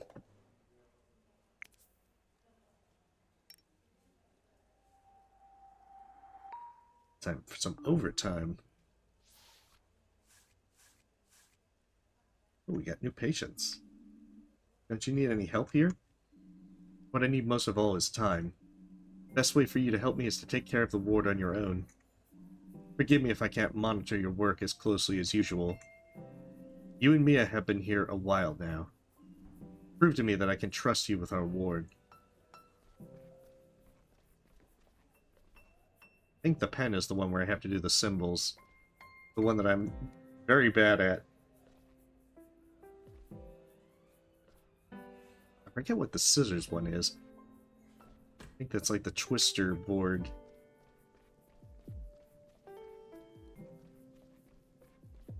Something's not right here, is it? Honestly, I'm not sure. It sure feels that way. Protest's still going on downstairs. It's got bigger, even. Yes, I noticed. And we've had someone collapse on us, too. One of the staff. Now a protester just keeled over, out of nowhere. Dr. Krakowski's diagnosing him now. We don't know what's wrong with him yet. Hmm. You know, I've worked in the healthcare sector for decades. There have always been scandals, arguments, criticism. Some time ago, a large number of hospitals came to a decision that would end up having huge ramifications. Healthcare was improving, people were healing and recovering faster. In a very short time, the average length of patient's hospital visit was halved. Accordingly, the hospital decided to halve their numbers of nursing staff, but the workload remained the same. So then came the overhauls, the saving strategies, that kind of thing. We're still seeing the effects of that decision today. I also see the shortcomings here at St. Ursula's, too. What I'm trying to say is, I know what you're going through. I'd like to take a look at your readings, if that's okay. Of course. Oh no, it is this one again. Let's see. 1, 2, 3, 4, 5, 6, 7, 8. Okay, so 8 symbols.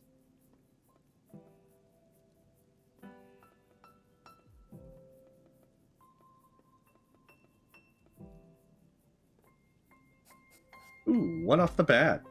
It's, makes things a little easier. Okay, so now the real question is, which of these two are the correct one and which one's not the correct one? So let's shift everything over 1. Except we're going to replace one of these. So we'll change the stomach to a skull. Oh, we got another! Okay! Okay, so stomach and skull are both correct, because otherwise, in switching it, switching from stomach to skull, I would have gone to 1 blue.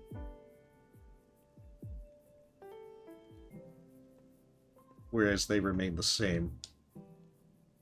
Okay, so I know stomach and skull are part of it. Which then means by process of elimination. What's the thing that I... Should be stomach, skull, and then, to know that this one's also wrong.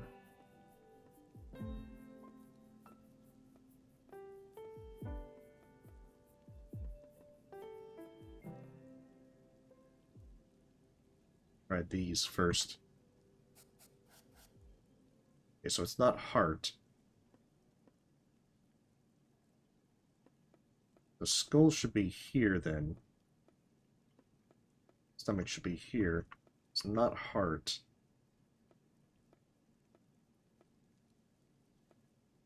It's not that one. It's not foot. Can't be tooth because it's...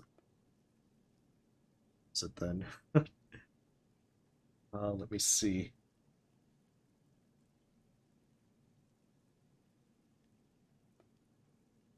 Couldn't be heart because that one would otherwise be 3 blues. It shouldn't be that one either. Or foot. Oh wait, maybe it could be foot. Yeah, I think this might be foot. Oh, almost. Okay, so it was stomach that was wrong.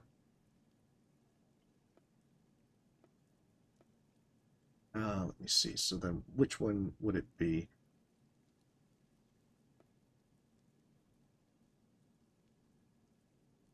Yeah, the downside is also as it gets later in the night, I'm just like kind of zoned out with some of the puzzles. Okay, so I know it's not skull. Wait. Okay, so wasn't stomach. That means it has to be heart. There it is. I just realized that. It was heart. Hey! I'm almost afraid to tell you this. What is it? Is it all over for me? No, quite the opposite. Your readings have improved significantly. I wasn't expecting that, I must admit. That's all part of the profession, too. Funny how things turn out sometimes. You should rest a little more. I think you'll be able to go back home soon. Your wish is my command.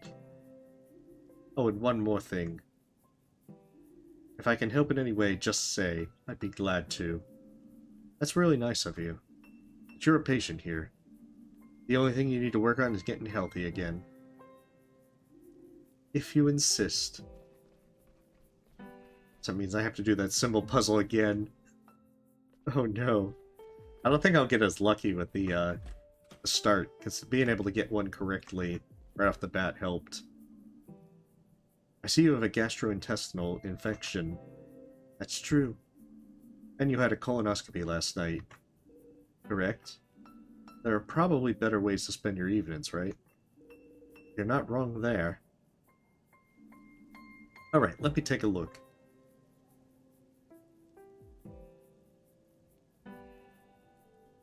Okay.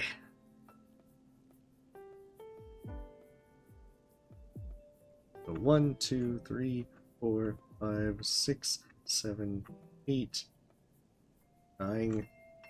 Oh my goodness, there's even more. Oh no. Why do you have to make this one the hard one, game? Shoot.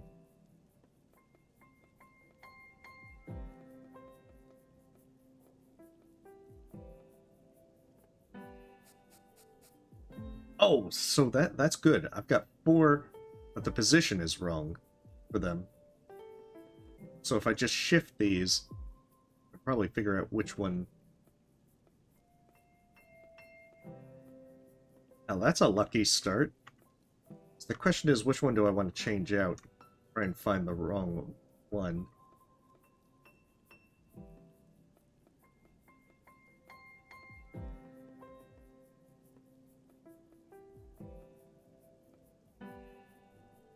Maybe do that, switch out the little droplet and see if that was the correct one.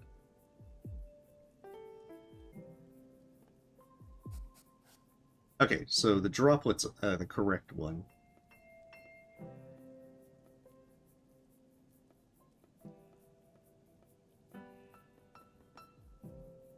Let's shift it again.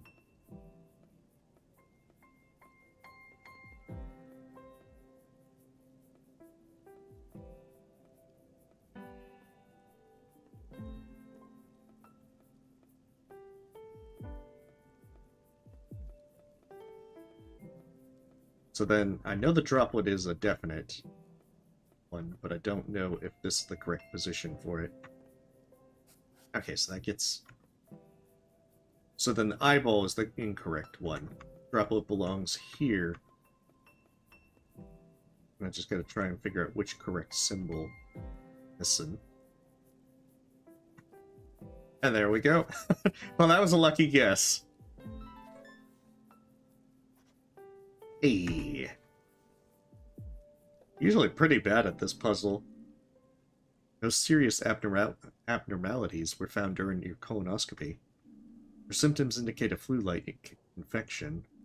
That's good because it's treatable, and it shouldn't trouble you for too long. But we need to get your electrolyte and water levels back up. And you need to make sure you drink plenty of fluids, preferably tea. Okay.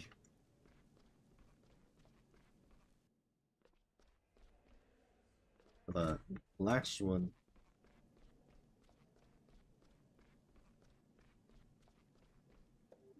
Greetings! And the same to you.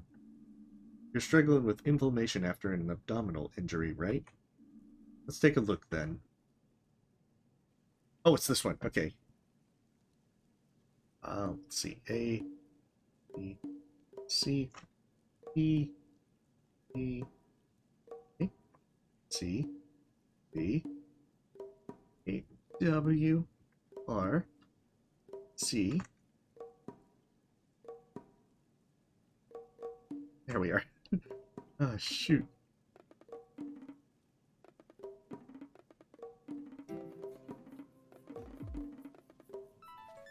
Oh, that's probably a B. Dagnabbit, I was so close. This is a textbook inflammation. But I can see you've had all the important vaccines. We need to cool the wound properly. You'll need antibiotics to treat the infection.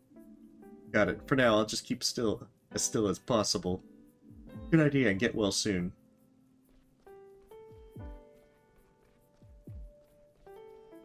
Damn it, I'm gonna get a frowny face. Finley, can you give me a hand, please?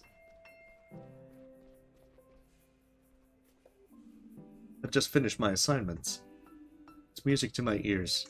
Can I take a look? While we're looking after the ward on our own, we should compare results to keep each other on track.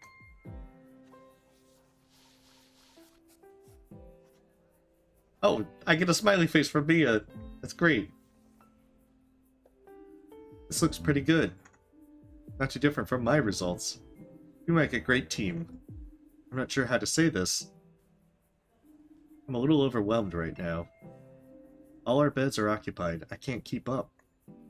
We'll manage it. I need to head up to the 4th floor for a few minutes. We're having trouble there too. Everybody's pitching in where they can right now. Can you take on a few more people? Sure, I'll hold the fort. Thanks, I'll be right back.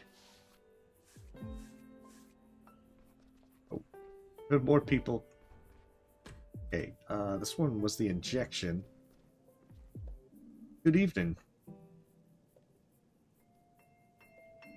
I've had an awful stomach cramps ever since last night. And diarrhea. My head feels like it's about to explode. The injection will help your pain in check. Keep your pain in check at least. Okay. I feel like I'm gonna die.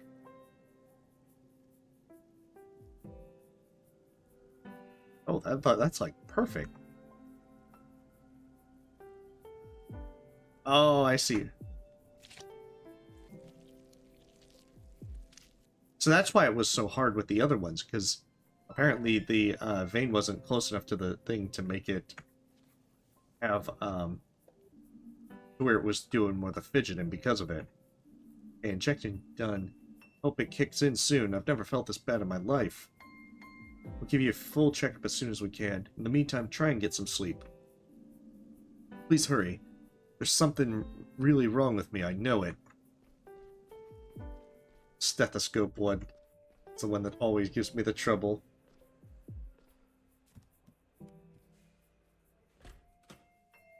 It's probably going to be like the crazy hard one.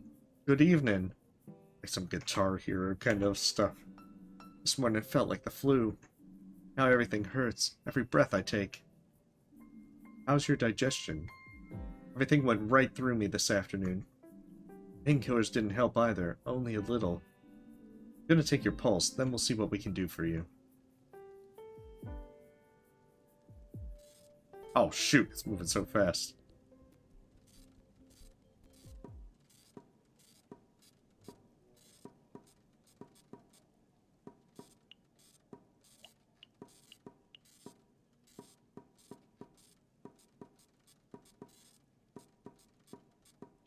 Like I'm doing the Konami code at this point. There we go. Just about perfect. Hey. Your body's fighting something. We're gonna find out what it is as quick as we can. Thank you. I hope it isn't contagious. Or is it always so busy here? Don't worry about that. My colleague will be back. Check on you again soon. Ah, yeah. This one's just like prescribing drugs. This one should be easy. Good evening. Struggling for air. Everything hurts. Help me, please. Of course, we'll adjust your medication. Thank you. Okay, 4 pills.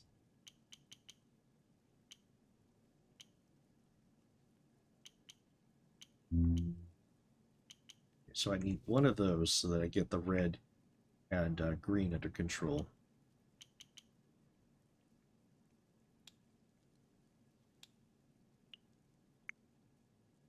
And I need to get another pink. So there we go. 4 pills. Everything's under control.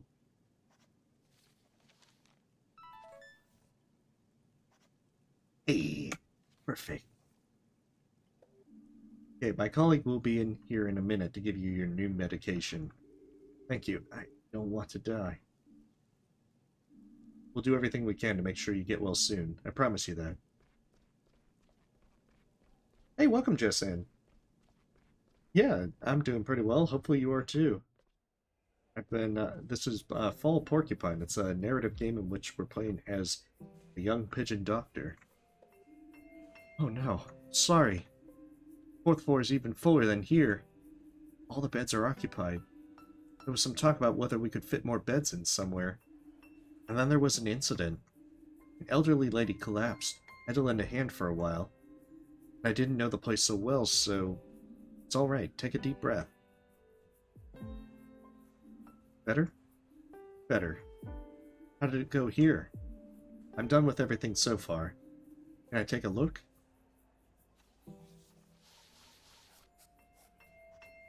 Ooh, smiley face! This is for smiles. Everyone seems to be doing better. It's nice to know I can trust you with my tasks in case of an emergency. I'll try to return the favor soon. Thanks for taking over. How do you feel? You're really tough. With all this running, I might as well quit the gym. Could really use some coffee right now. Let's do that then. Not at this time of day. I'm dead tired, actually. Have you heard from Carl yet? No, now that you mention it. Not spoken to him. Should we give him a call? Maybe he has some news for us. Good idea. Hey, Carl, buddy. You dumpster diving again? And... nothing. He's not picking up. Yeah, it's a really fun kind of... it's a really relaxed kind of game. Strange. I hope everything's alright. Finley, Mia! Come quickly, please. Patient in room 302 is really sick. We can't stabilize him. Oh, shoot. 302. I'm just running past the door. Finley, where are you going? Finley, Mia, quickly! Help me stabilize the patient. The cramps keep getting worse. The patient is unresponsive. We need to... oh, shoot. What? Dr. Krakowski, be quiet. Sandra, take the deceased details. The patient suffered from severe and irregular abdominal cramps. This is definitely getting bad. We noticed heavy gastrointestinal bleeding. Dr. Lin would advise against surgical treatment. Blood work needs to be evaluated immediately. We know the bleeding was caused by a bacterial infection. Everything else will become clear soon. Please, leave now. Yes, there is. Please give me a little space. And get some rest. But don't you need a break? Not right now. This is an extreme case. I will consult Dr. Gauter's and wait for the results from Dr. Halil. I need you fresh and well rested in the morning. This patient fell sick without warning. Others could too. Even if there's no indication of a direct risk of infection. Please be prepared. We'll know more tomorrow. Yeah, that looks like it, because there were multiple people with those symptoms. Ooh, can I finally steal this bike? No. Thinking about it, though.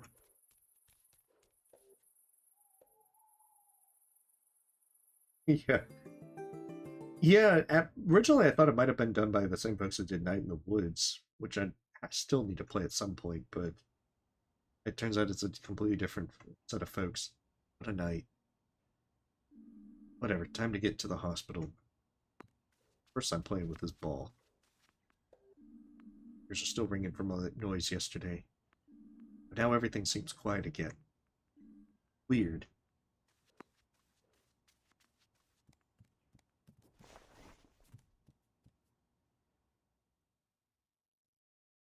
Ooh, are we not using our winter wear? Ah, I guess it's not snowing anymore. What do you hear? It's like a ghost town. You're still here. Why hasn't anyone come to pick you up?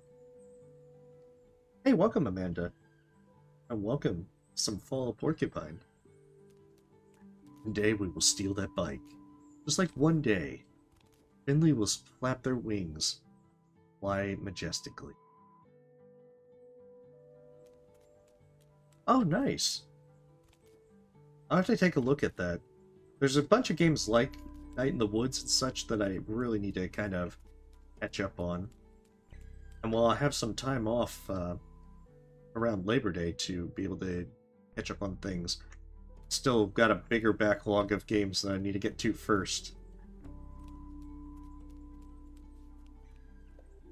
Everyone's got tummy ache. I had tummy ache once. I had a lot of cherries, as many as I could, but then I got tummy ache. I don't have tummy ache today. Do you have tummy ache too? No, fortunately not. Yay, want to eat lots of cherries with me then? There aren't any cherries around right now. We only get them in the summer. That's not true. There's always cherries at the grocery store. They even sell them in bowls.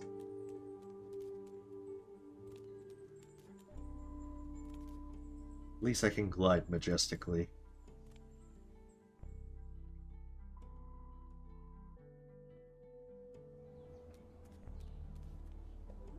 Good morning, dearie. Usually quiet today, isn't it? Makes an old body feel a little lost. You okay? Oh yes. Just a little tired. But it's so nice and peaceful today. I want to enjoy the crisp, fresh air a little longer. Alright then. But if you start feeling worse, get some rest, okay?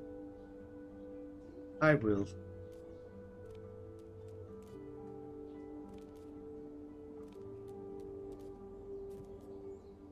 Oh. Gilbert, are you open today? Finley, you look worried, friend. I heard what's happening at St. Ursula's. Everyone has. You need anything, just say the word. Just look after yourself. That's the best way to help us right now. Oh, okay. I ain't always the best at looking out for myself. But I'll make sure I don't leave Gilbert's today. I ain't expecting many customers. But sometimes it's nice to have the place to myself, you know? Hang in there. Hang in there.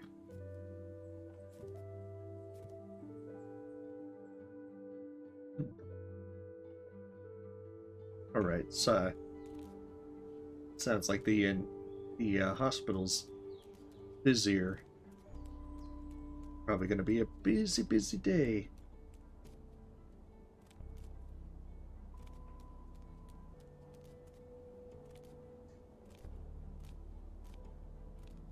We skipped to work.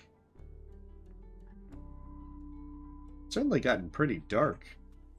Or since the festival. We had Irma pass away. Now with this, the coffee truck's gone. Did it skip town?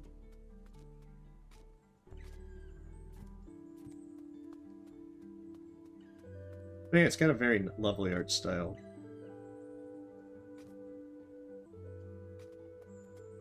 Overall pretty relaxing.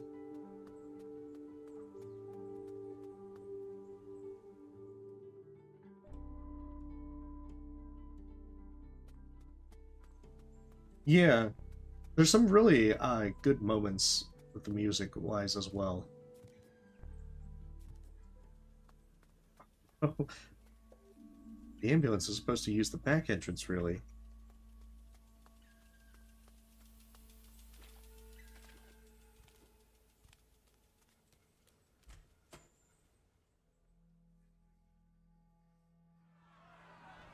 Oh no.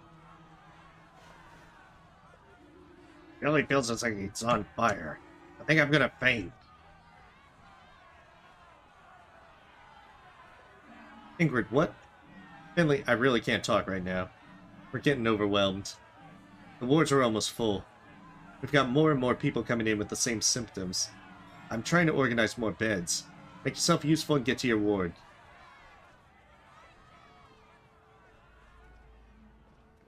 Yes. I'll definitely not Had time to protest today, it seems. It looks like the entire hospital's got that darker feel to it already. Like it doesn't seem as bright. Really definitely put in a gloomy mood, indeed. Pretty crowded here. How was the night shift? Don't ask, don't ask. I'm pretty sure my bloodstream is like 80% coffee right now. Don't you want to take a break? Nope, nope, break later, things to do. They want us all to head to the break room. Dr. Krakowski's got something to tell us. Works for me. I was just going to get myself another coffee anyway. Yeah, that's probably the case.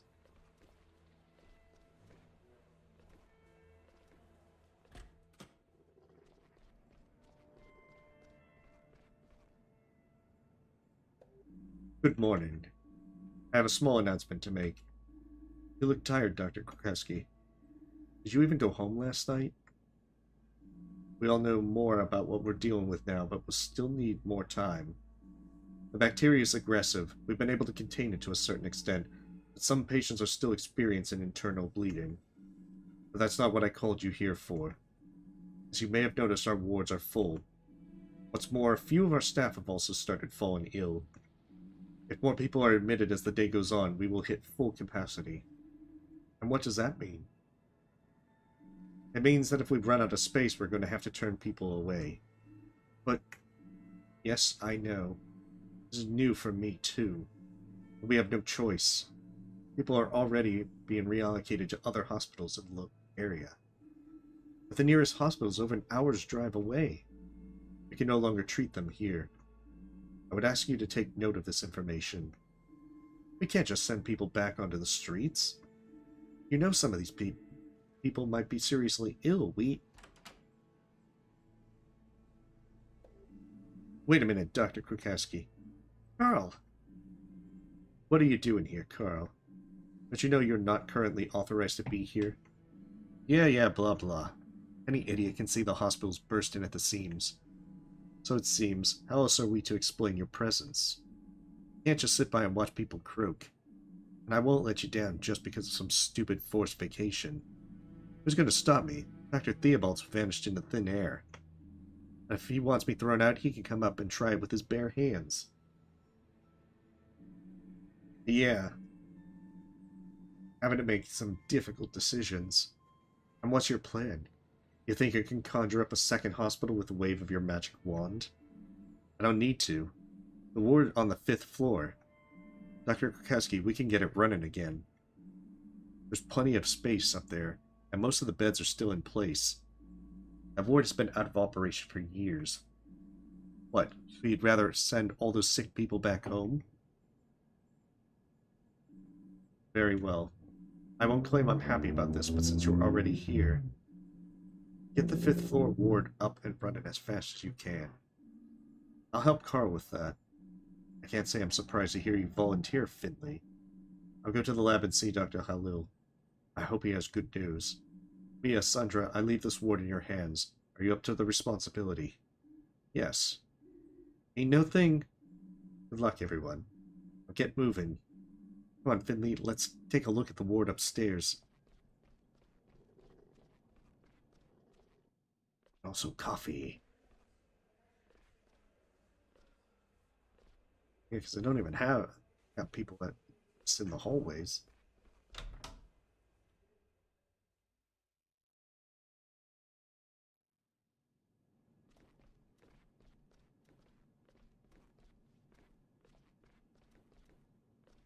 I like how he does that like little hop. That's actually pretty nice. Do you really think we can do this? Sure we can. There's a lot of junk lying around and we got no electricity. Hmm. But if we work together, we'll get the hang of it. It doesn't have to hold together for years, just long enough for us to ride out this wave. I'll deal with the bedrooms. You take care of the corridors. We're not trying to win a prize for best interior design. Just clear enough space so we can get through. Understood. Okay, so that's the beginning of it.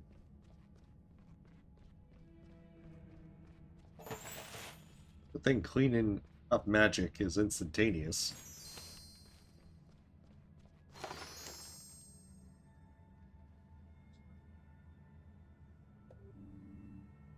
Yeah, it's as good as new. Why did we stop using this ward in the first place? It has a lovely rustic charm. I mean, there was the water damage as well that started at this top. Maybe it had something to do with all the mold. So yeah, that definitely doesn't seem like this is that great of a place. The discarded machinery, that thick layer of dust that's covering everything. Alright, you made your point. But the dust only moved in here later, you know. Okay, we've got almost everything we need. We're just missing the power. Might be able to help with that. I once administered emergency treatment to the junction box in surgery. I'm afraid this ward doesn't have a junction box. When the others got refurbished, this one was just left to rot. I'd guess the breakers for this ward are down in the basement. That's where the main distributor is. I'll go downstairs and turn on the power. Good, I'll get started filling up the beds and rooms. There's plenty of people waiting downstairs after all.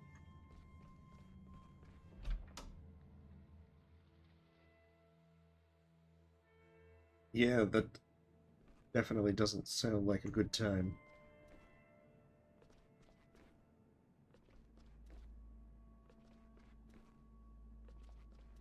Definitely difficult decisions.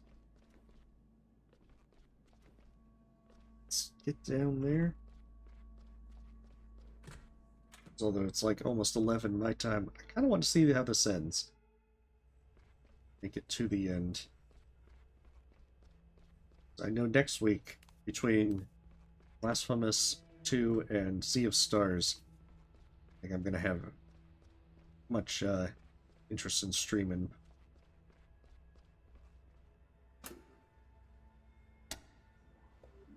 That's it. If I carry on like this, I'll be able to qualify as a professional electrician soon.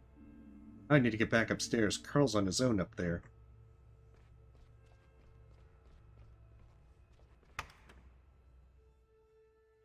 Yeah, I'm looking forward to Blasphemous 2 tomorrow. Hold on, that's Dr. Theobald. What were you thinking? You any idea what's been going on around here? Yes, I know, of course. That's why I'm here. Just listen to me for a moment, please. I had to go. Couldn't stay here anymore. Take full responsibility. I always wanted the best for St. Ursula's, believe me.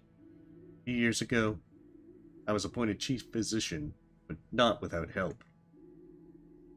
Roman Hydrich already held a lot of influence over the hospital, even back then. He offered me the position of chief physician as a part of a restructuring. At the time, I thought it was the best way for me to actively help the hospital. I was still too young. I hadn't really earned the position. But I went along with it, and Roman supplanted my predecessor for me. We had big plans. Everything was great at first. Roman put more and more pressure on me. He had interests of his own. He didn't even try to hide them from me. He kept coming to me with strange ideas. He wanted to take more and more money out of the hospital. When I refused, he started blackmailing me. I had to sign bills, purchase orders, and other documents for him. Otherwise, he would blow the cover on our agreement. Oh, corruption in the system, yeah. Hooray, corruption! And as chief physician, I would have taken the fall for everything. That's why I went along with it, for the good of the hospital. However, as we drew more and more public attention, Roman got cold feet. He took off and advised me to do the same. Sooner or later, his scam would be uncovered. And well, here we are. But I couldn't leave the hospital in such a time of need. I will take responsibility for what I have done. It actually starts out a lot more upbeat and such, but it seems like, I suppose with it being titled Fall of Porcupine, it was always going to have a more darker outcome. I'm so sorry about everything. I never should have. Slap.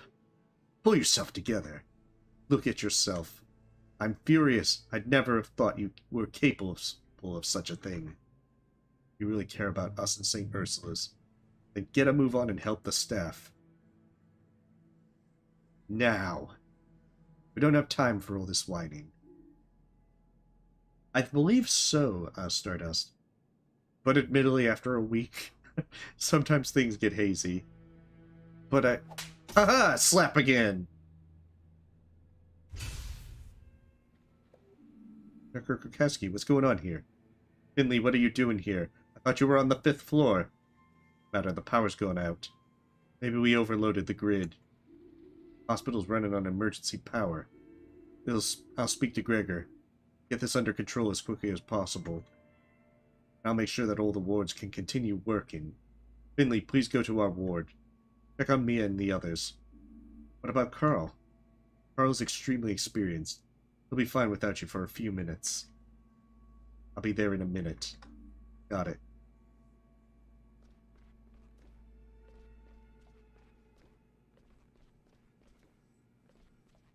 I just want to see Dr. Krukowski slap more people.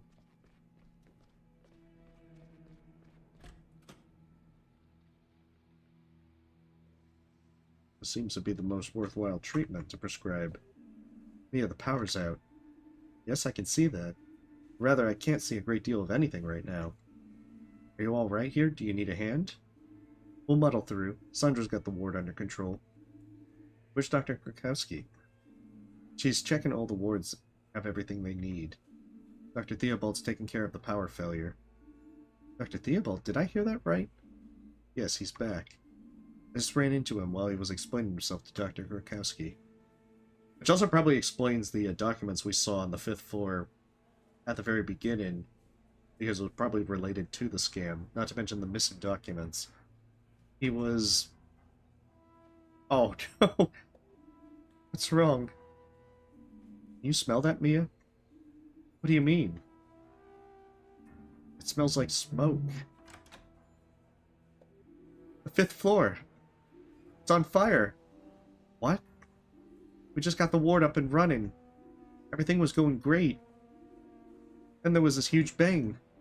Sparks flying everywhere. And all that old junk up there caught fire. We have to get out of here quickly. Where's Carl? He's still upstairs. We're trying to get everyone out of there. Mia, I'm going upstairs. I have to check on Carl. Should I come with you? You stay here.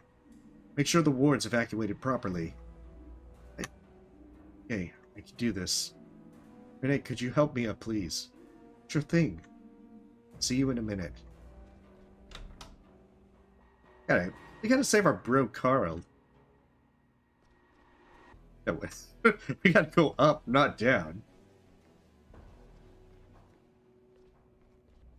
Remember that time we did dumpster diving, Carl?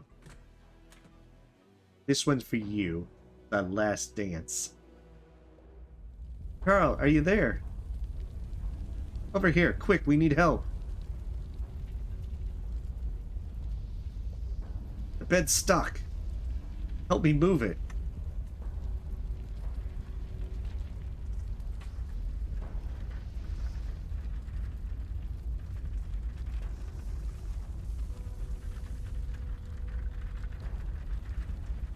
No, we had to help our bro, Carl. 100%. Can't abandon Carl in his time of need. That almost ended very badly. Thanks, Finley. What are we going to do now? We need to put out the fire. First, we have to get everyone out of here. There's a plan for things like this. We evacuate everyone to the school gym hall. Then we stay there until the fire's been put out. We contact the other hospitals in the area and get people out to them as soon as possible. Until then, we keep going. So, get everyone out. Get everyone out. We can't use the elevators, so we'll need to carry people downstairs. Benjamin and I can man the stairs. You go to the bottom of the stairs and take the beds as we pass them down. Timmy and Archie will be waiting at the front entrance. Take the beds to the front of the building. What about the other wards? They'll all be doing the same thing. Do you think Dr. Krukowski and Mia will be okay? Yes, we'll help them in a minute. Yeah, it's definitely... Hey, welcome, KRD. Thank goodness we haven't filled this ward up to capacity yet. Okay. Come on, there's no time to lose.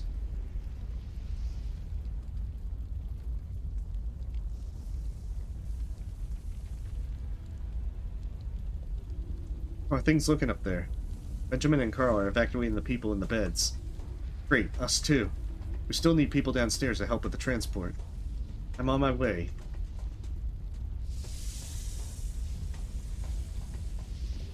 Mia, are you alright? Yeah, I'm good. Smoke's really bad, though. 5th floor's on fire.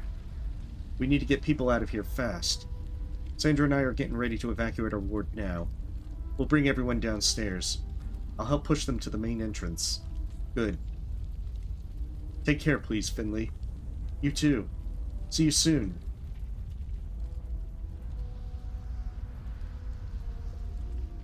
We've almost evacuated everyone, but they still need urgent help downstairs.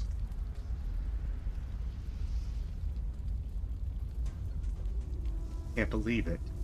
Could this happen?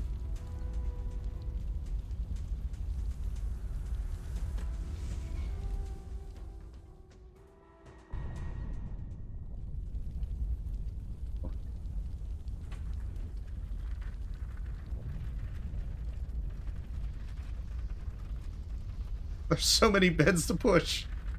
It's not good.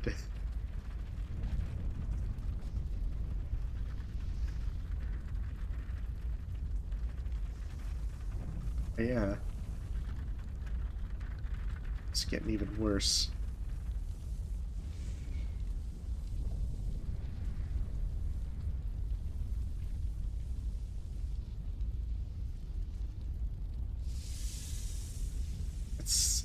Hopefully we can get all 3 out.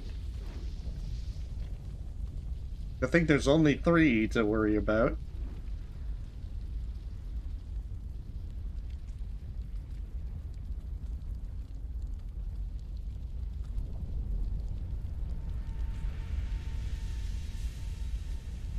Oh yeah, no one help me push this bed. No one just run for the hills.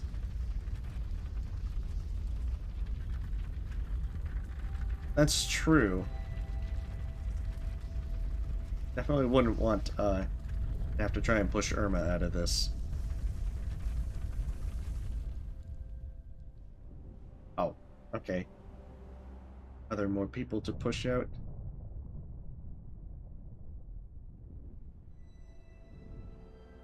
Did I miss someone? Oh, goodness, I did miss someone.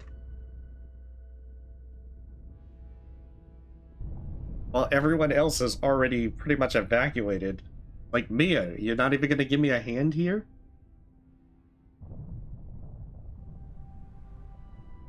I will be very disappointed if everyone runs out and this place collapses on Finley.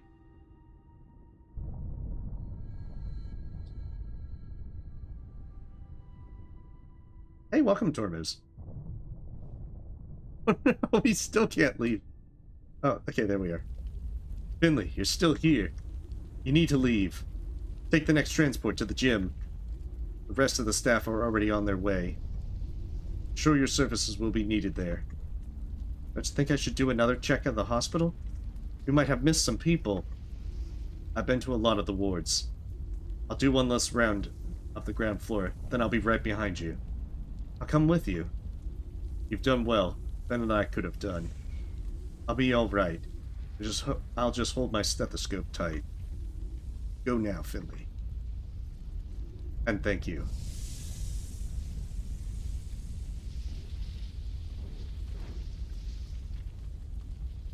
Yeah. He's probably not going to make it.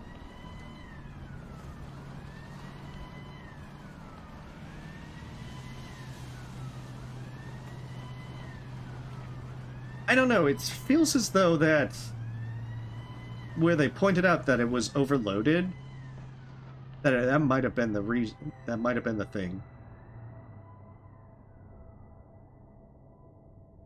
Because the 5th ward had been abandoned for a long time for a reason, so there probably was something with that.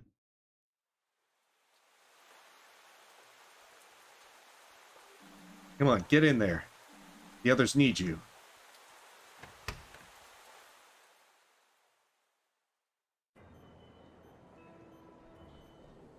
Ah, Finley, there you are. We need all the help we can get right now.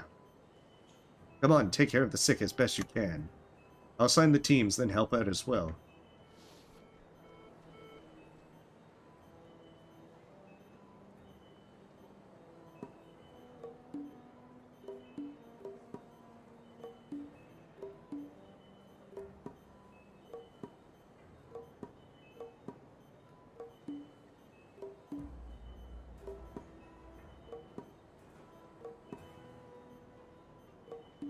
This page.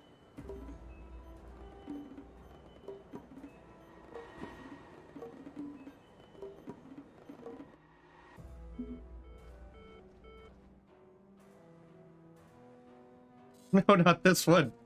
Let's see. Okay.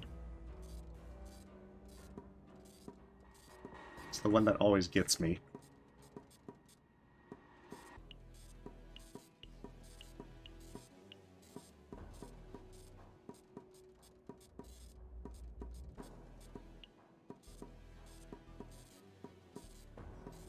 I don't know how I did that without any flaws. Oh my goodness. Okay, where's the next person? Exclamation marks. I need to know where to go. I need landing lights to the next patient. What are you waiting for? Show me what you can do. I'm looking for the next patient. They're all the way over here. Oh, yeah, that definitely. Ah, goodness.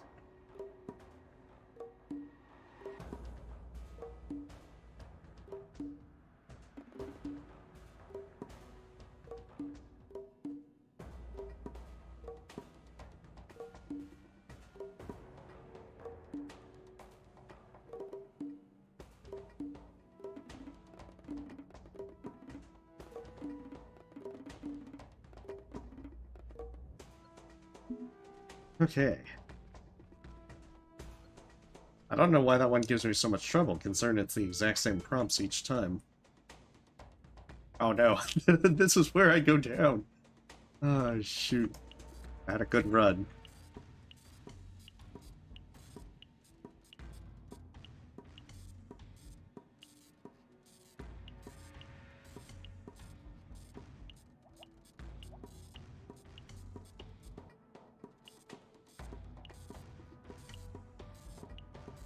No, still an A.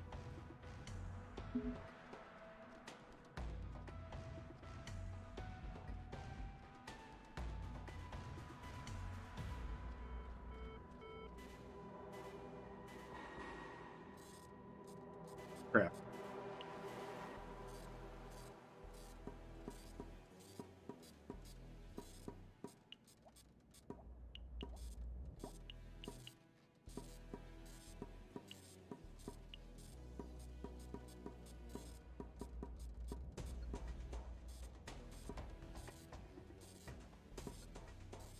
Just kind of had to give up there for a moment.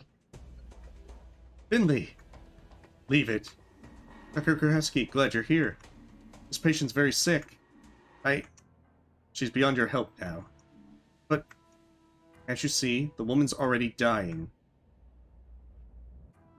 But I can... You can help me. I need you up front urgently. Please come with me, quickly.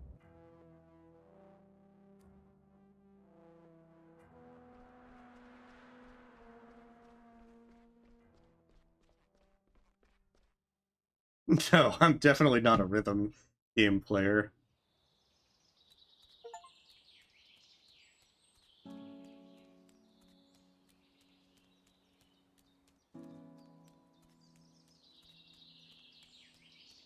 I suppose I should probably try games of that sort to kind of practice it.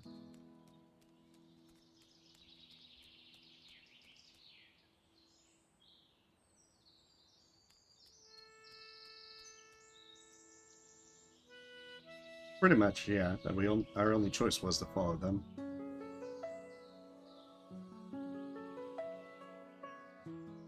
Ah, jeez.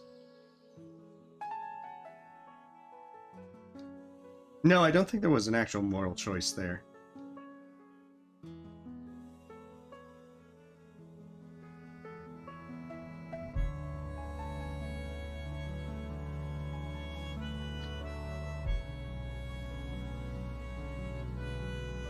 Okay, so that's the end of the game.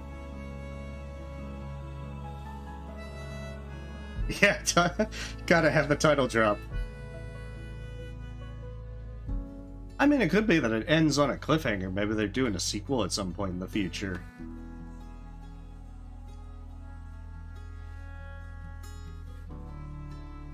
Because, I mean, there's still many questions unanswered. Or maybe you just, you know, you want to see how it continues with that.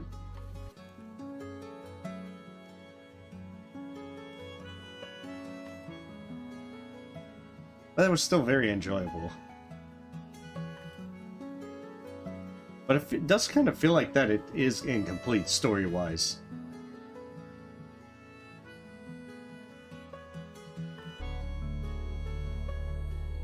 Yeah. I don't know. If they do, I'll have to try and find out if they plan to, like, do a sequel or something. 'Cause it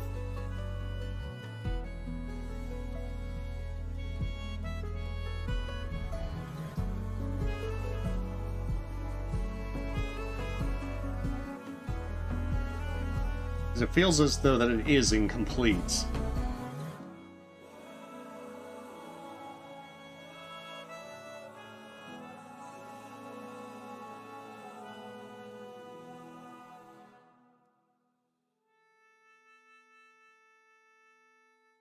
But I definitely enjoyed it. It's got a lovely art and music to it. And it was overall a pretty fun game. Yeah, maybe there's some after credits stuff that gives some more explanation. Or maybe some... Because it kind of feels as though it is like one of the... Oh, I guess there's some explanation. That they arrested him. Yeah, I mean, it is still an enjoyable game.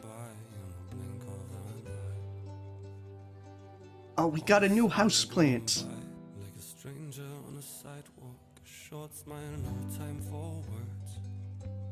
Summer's gone by like a night with friends you thought could never end.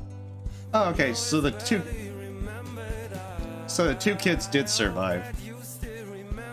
Although survive is quite questionable with more food poisoning.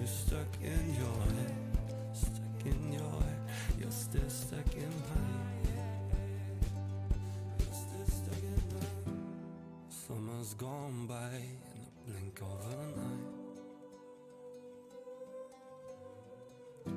It's a fine line between good times and memories, just one breath away from eternity. Oh, summer's gone by in the blink of an eye. Summer's gone by in the blink of an eye. Always summer's gone by.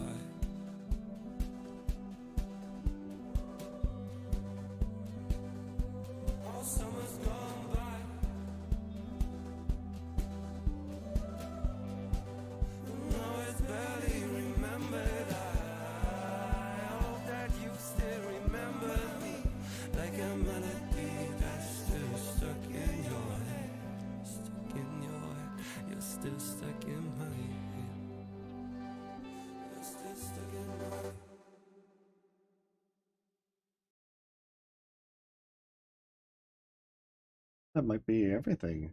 Just other than those small pictures to kind of... Oh, maybe not.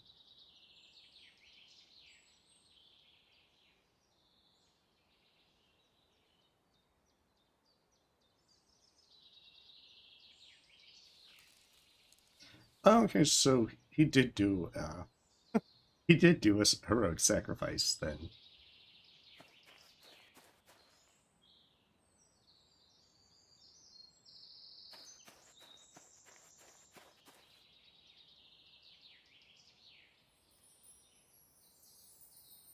I guess that's one way to take responsibility for your scam stuff. Okay, so that is Fall of Porcupine.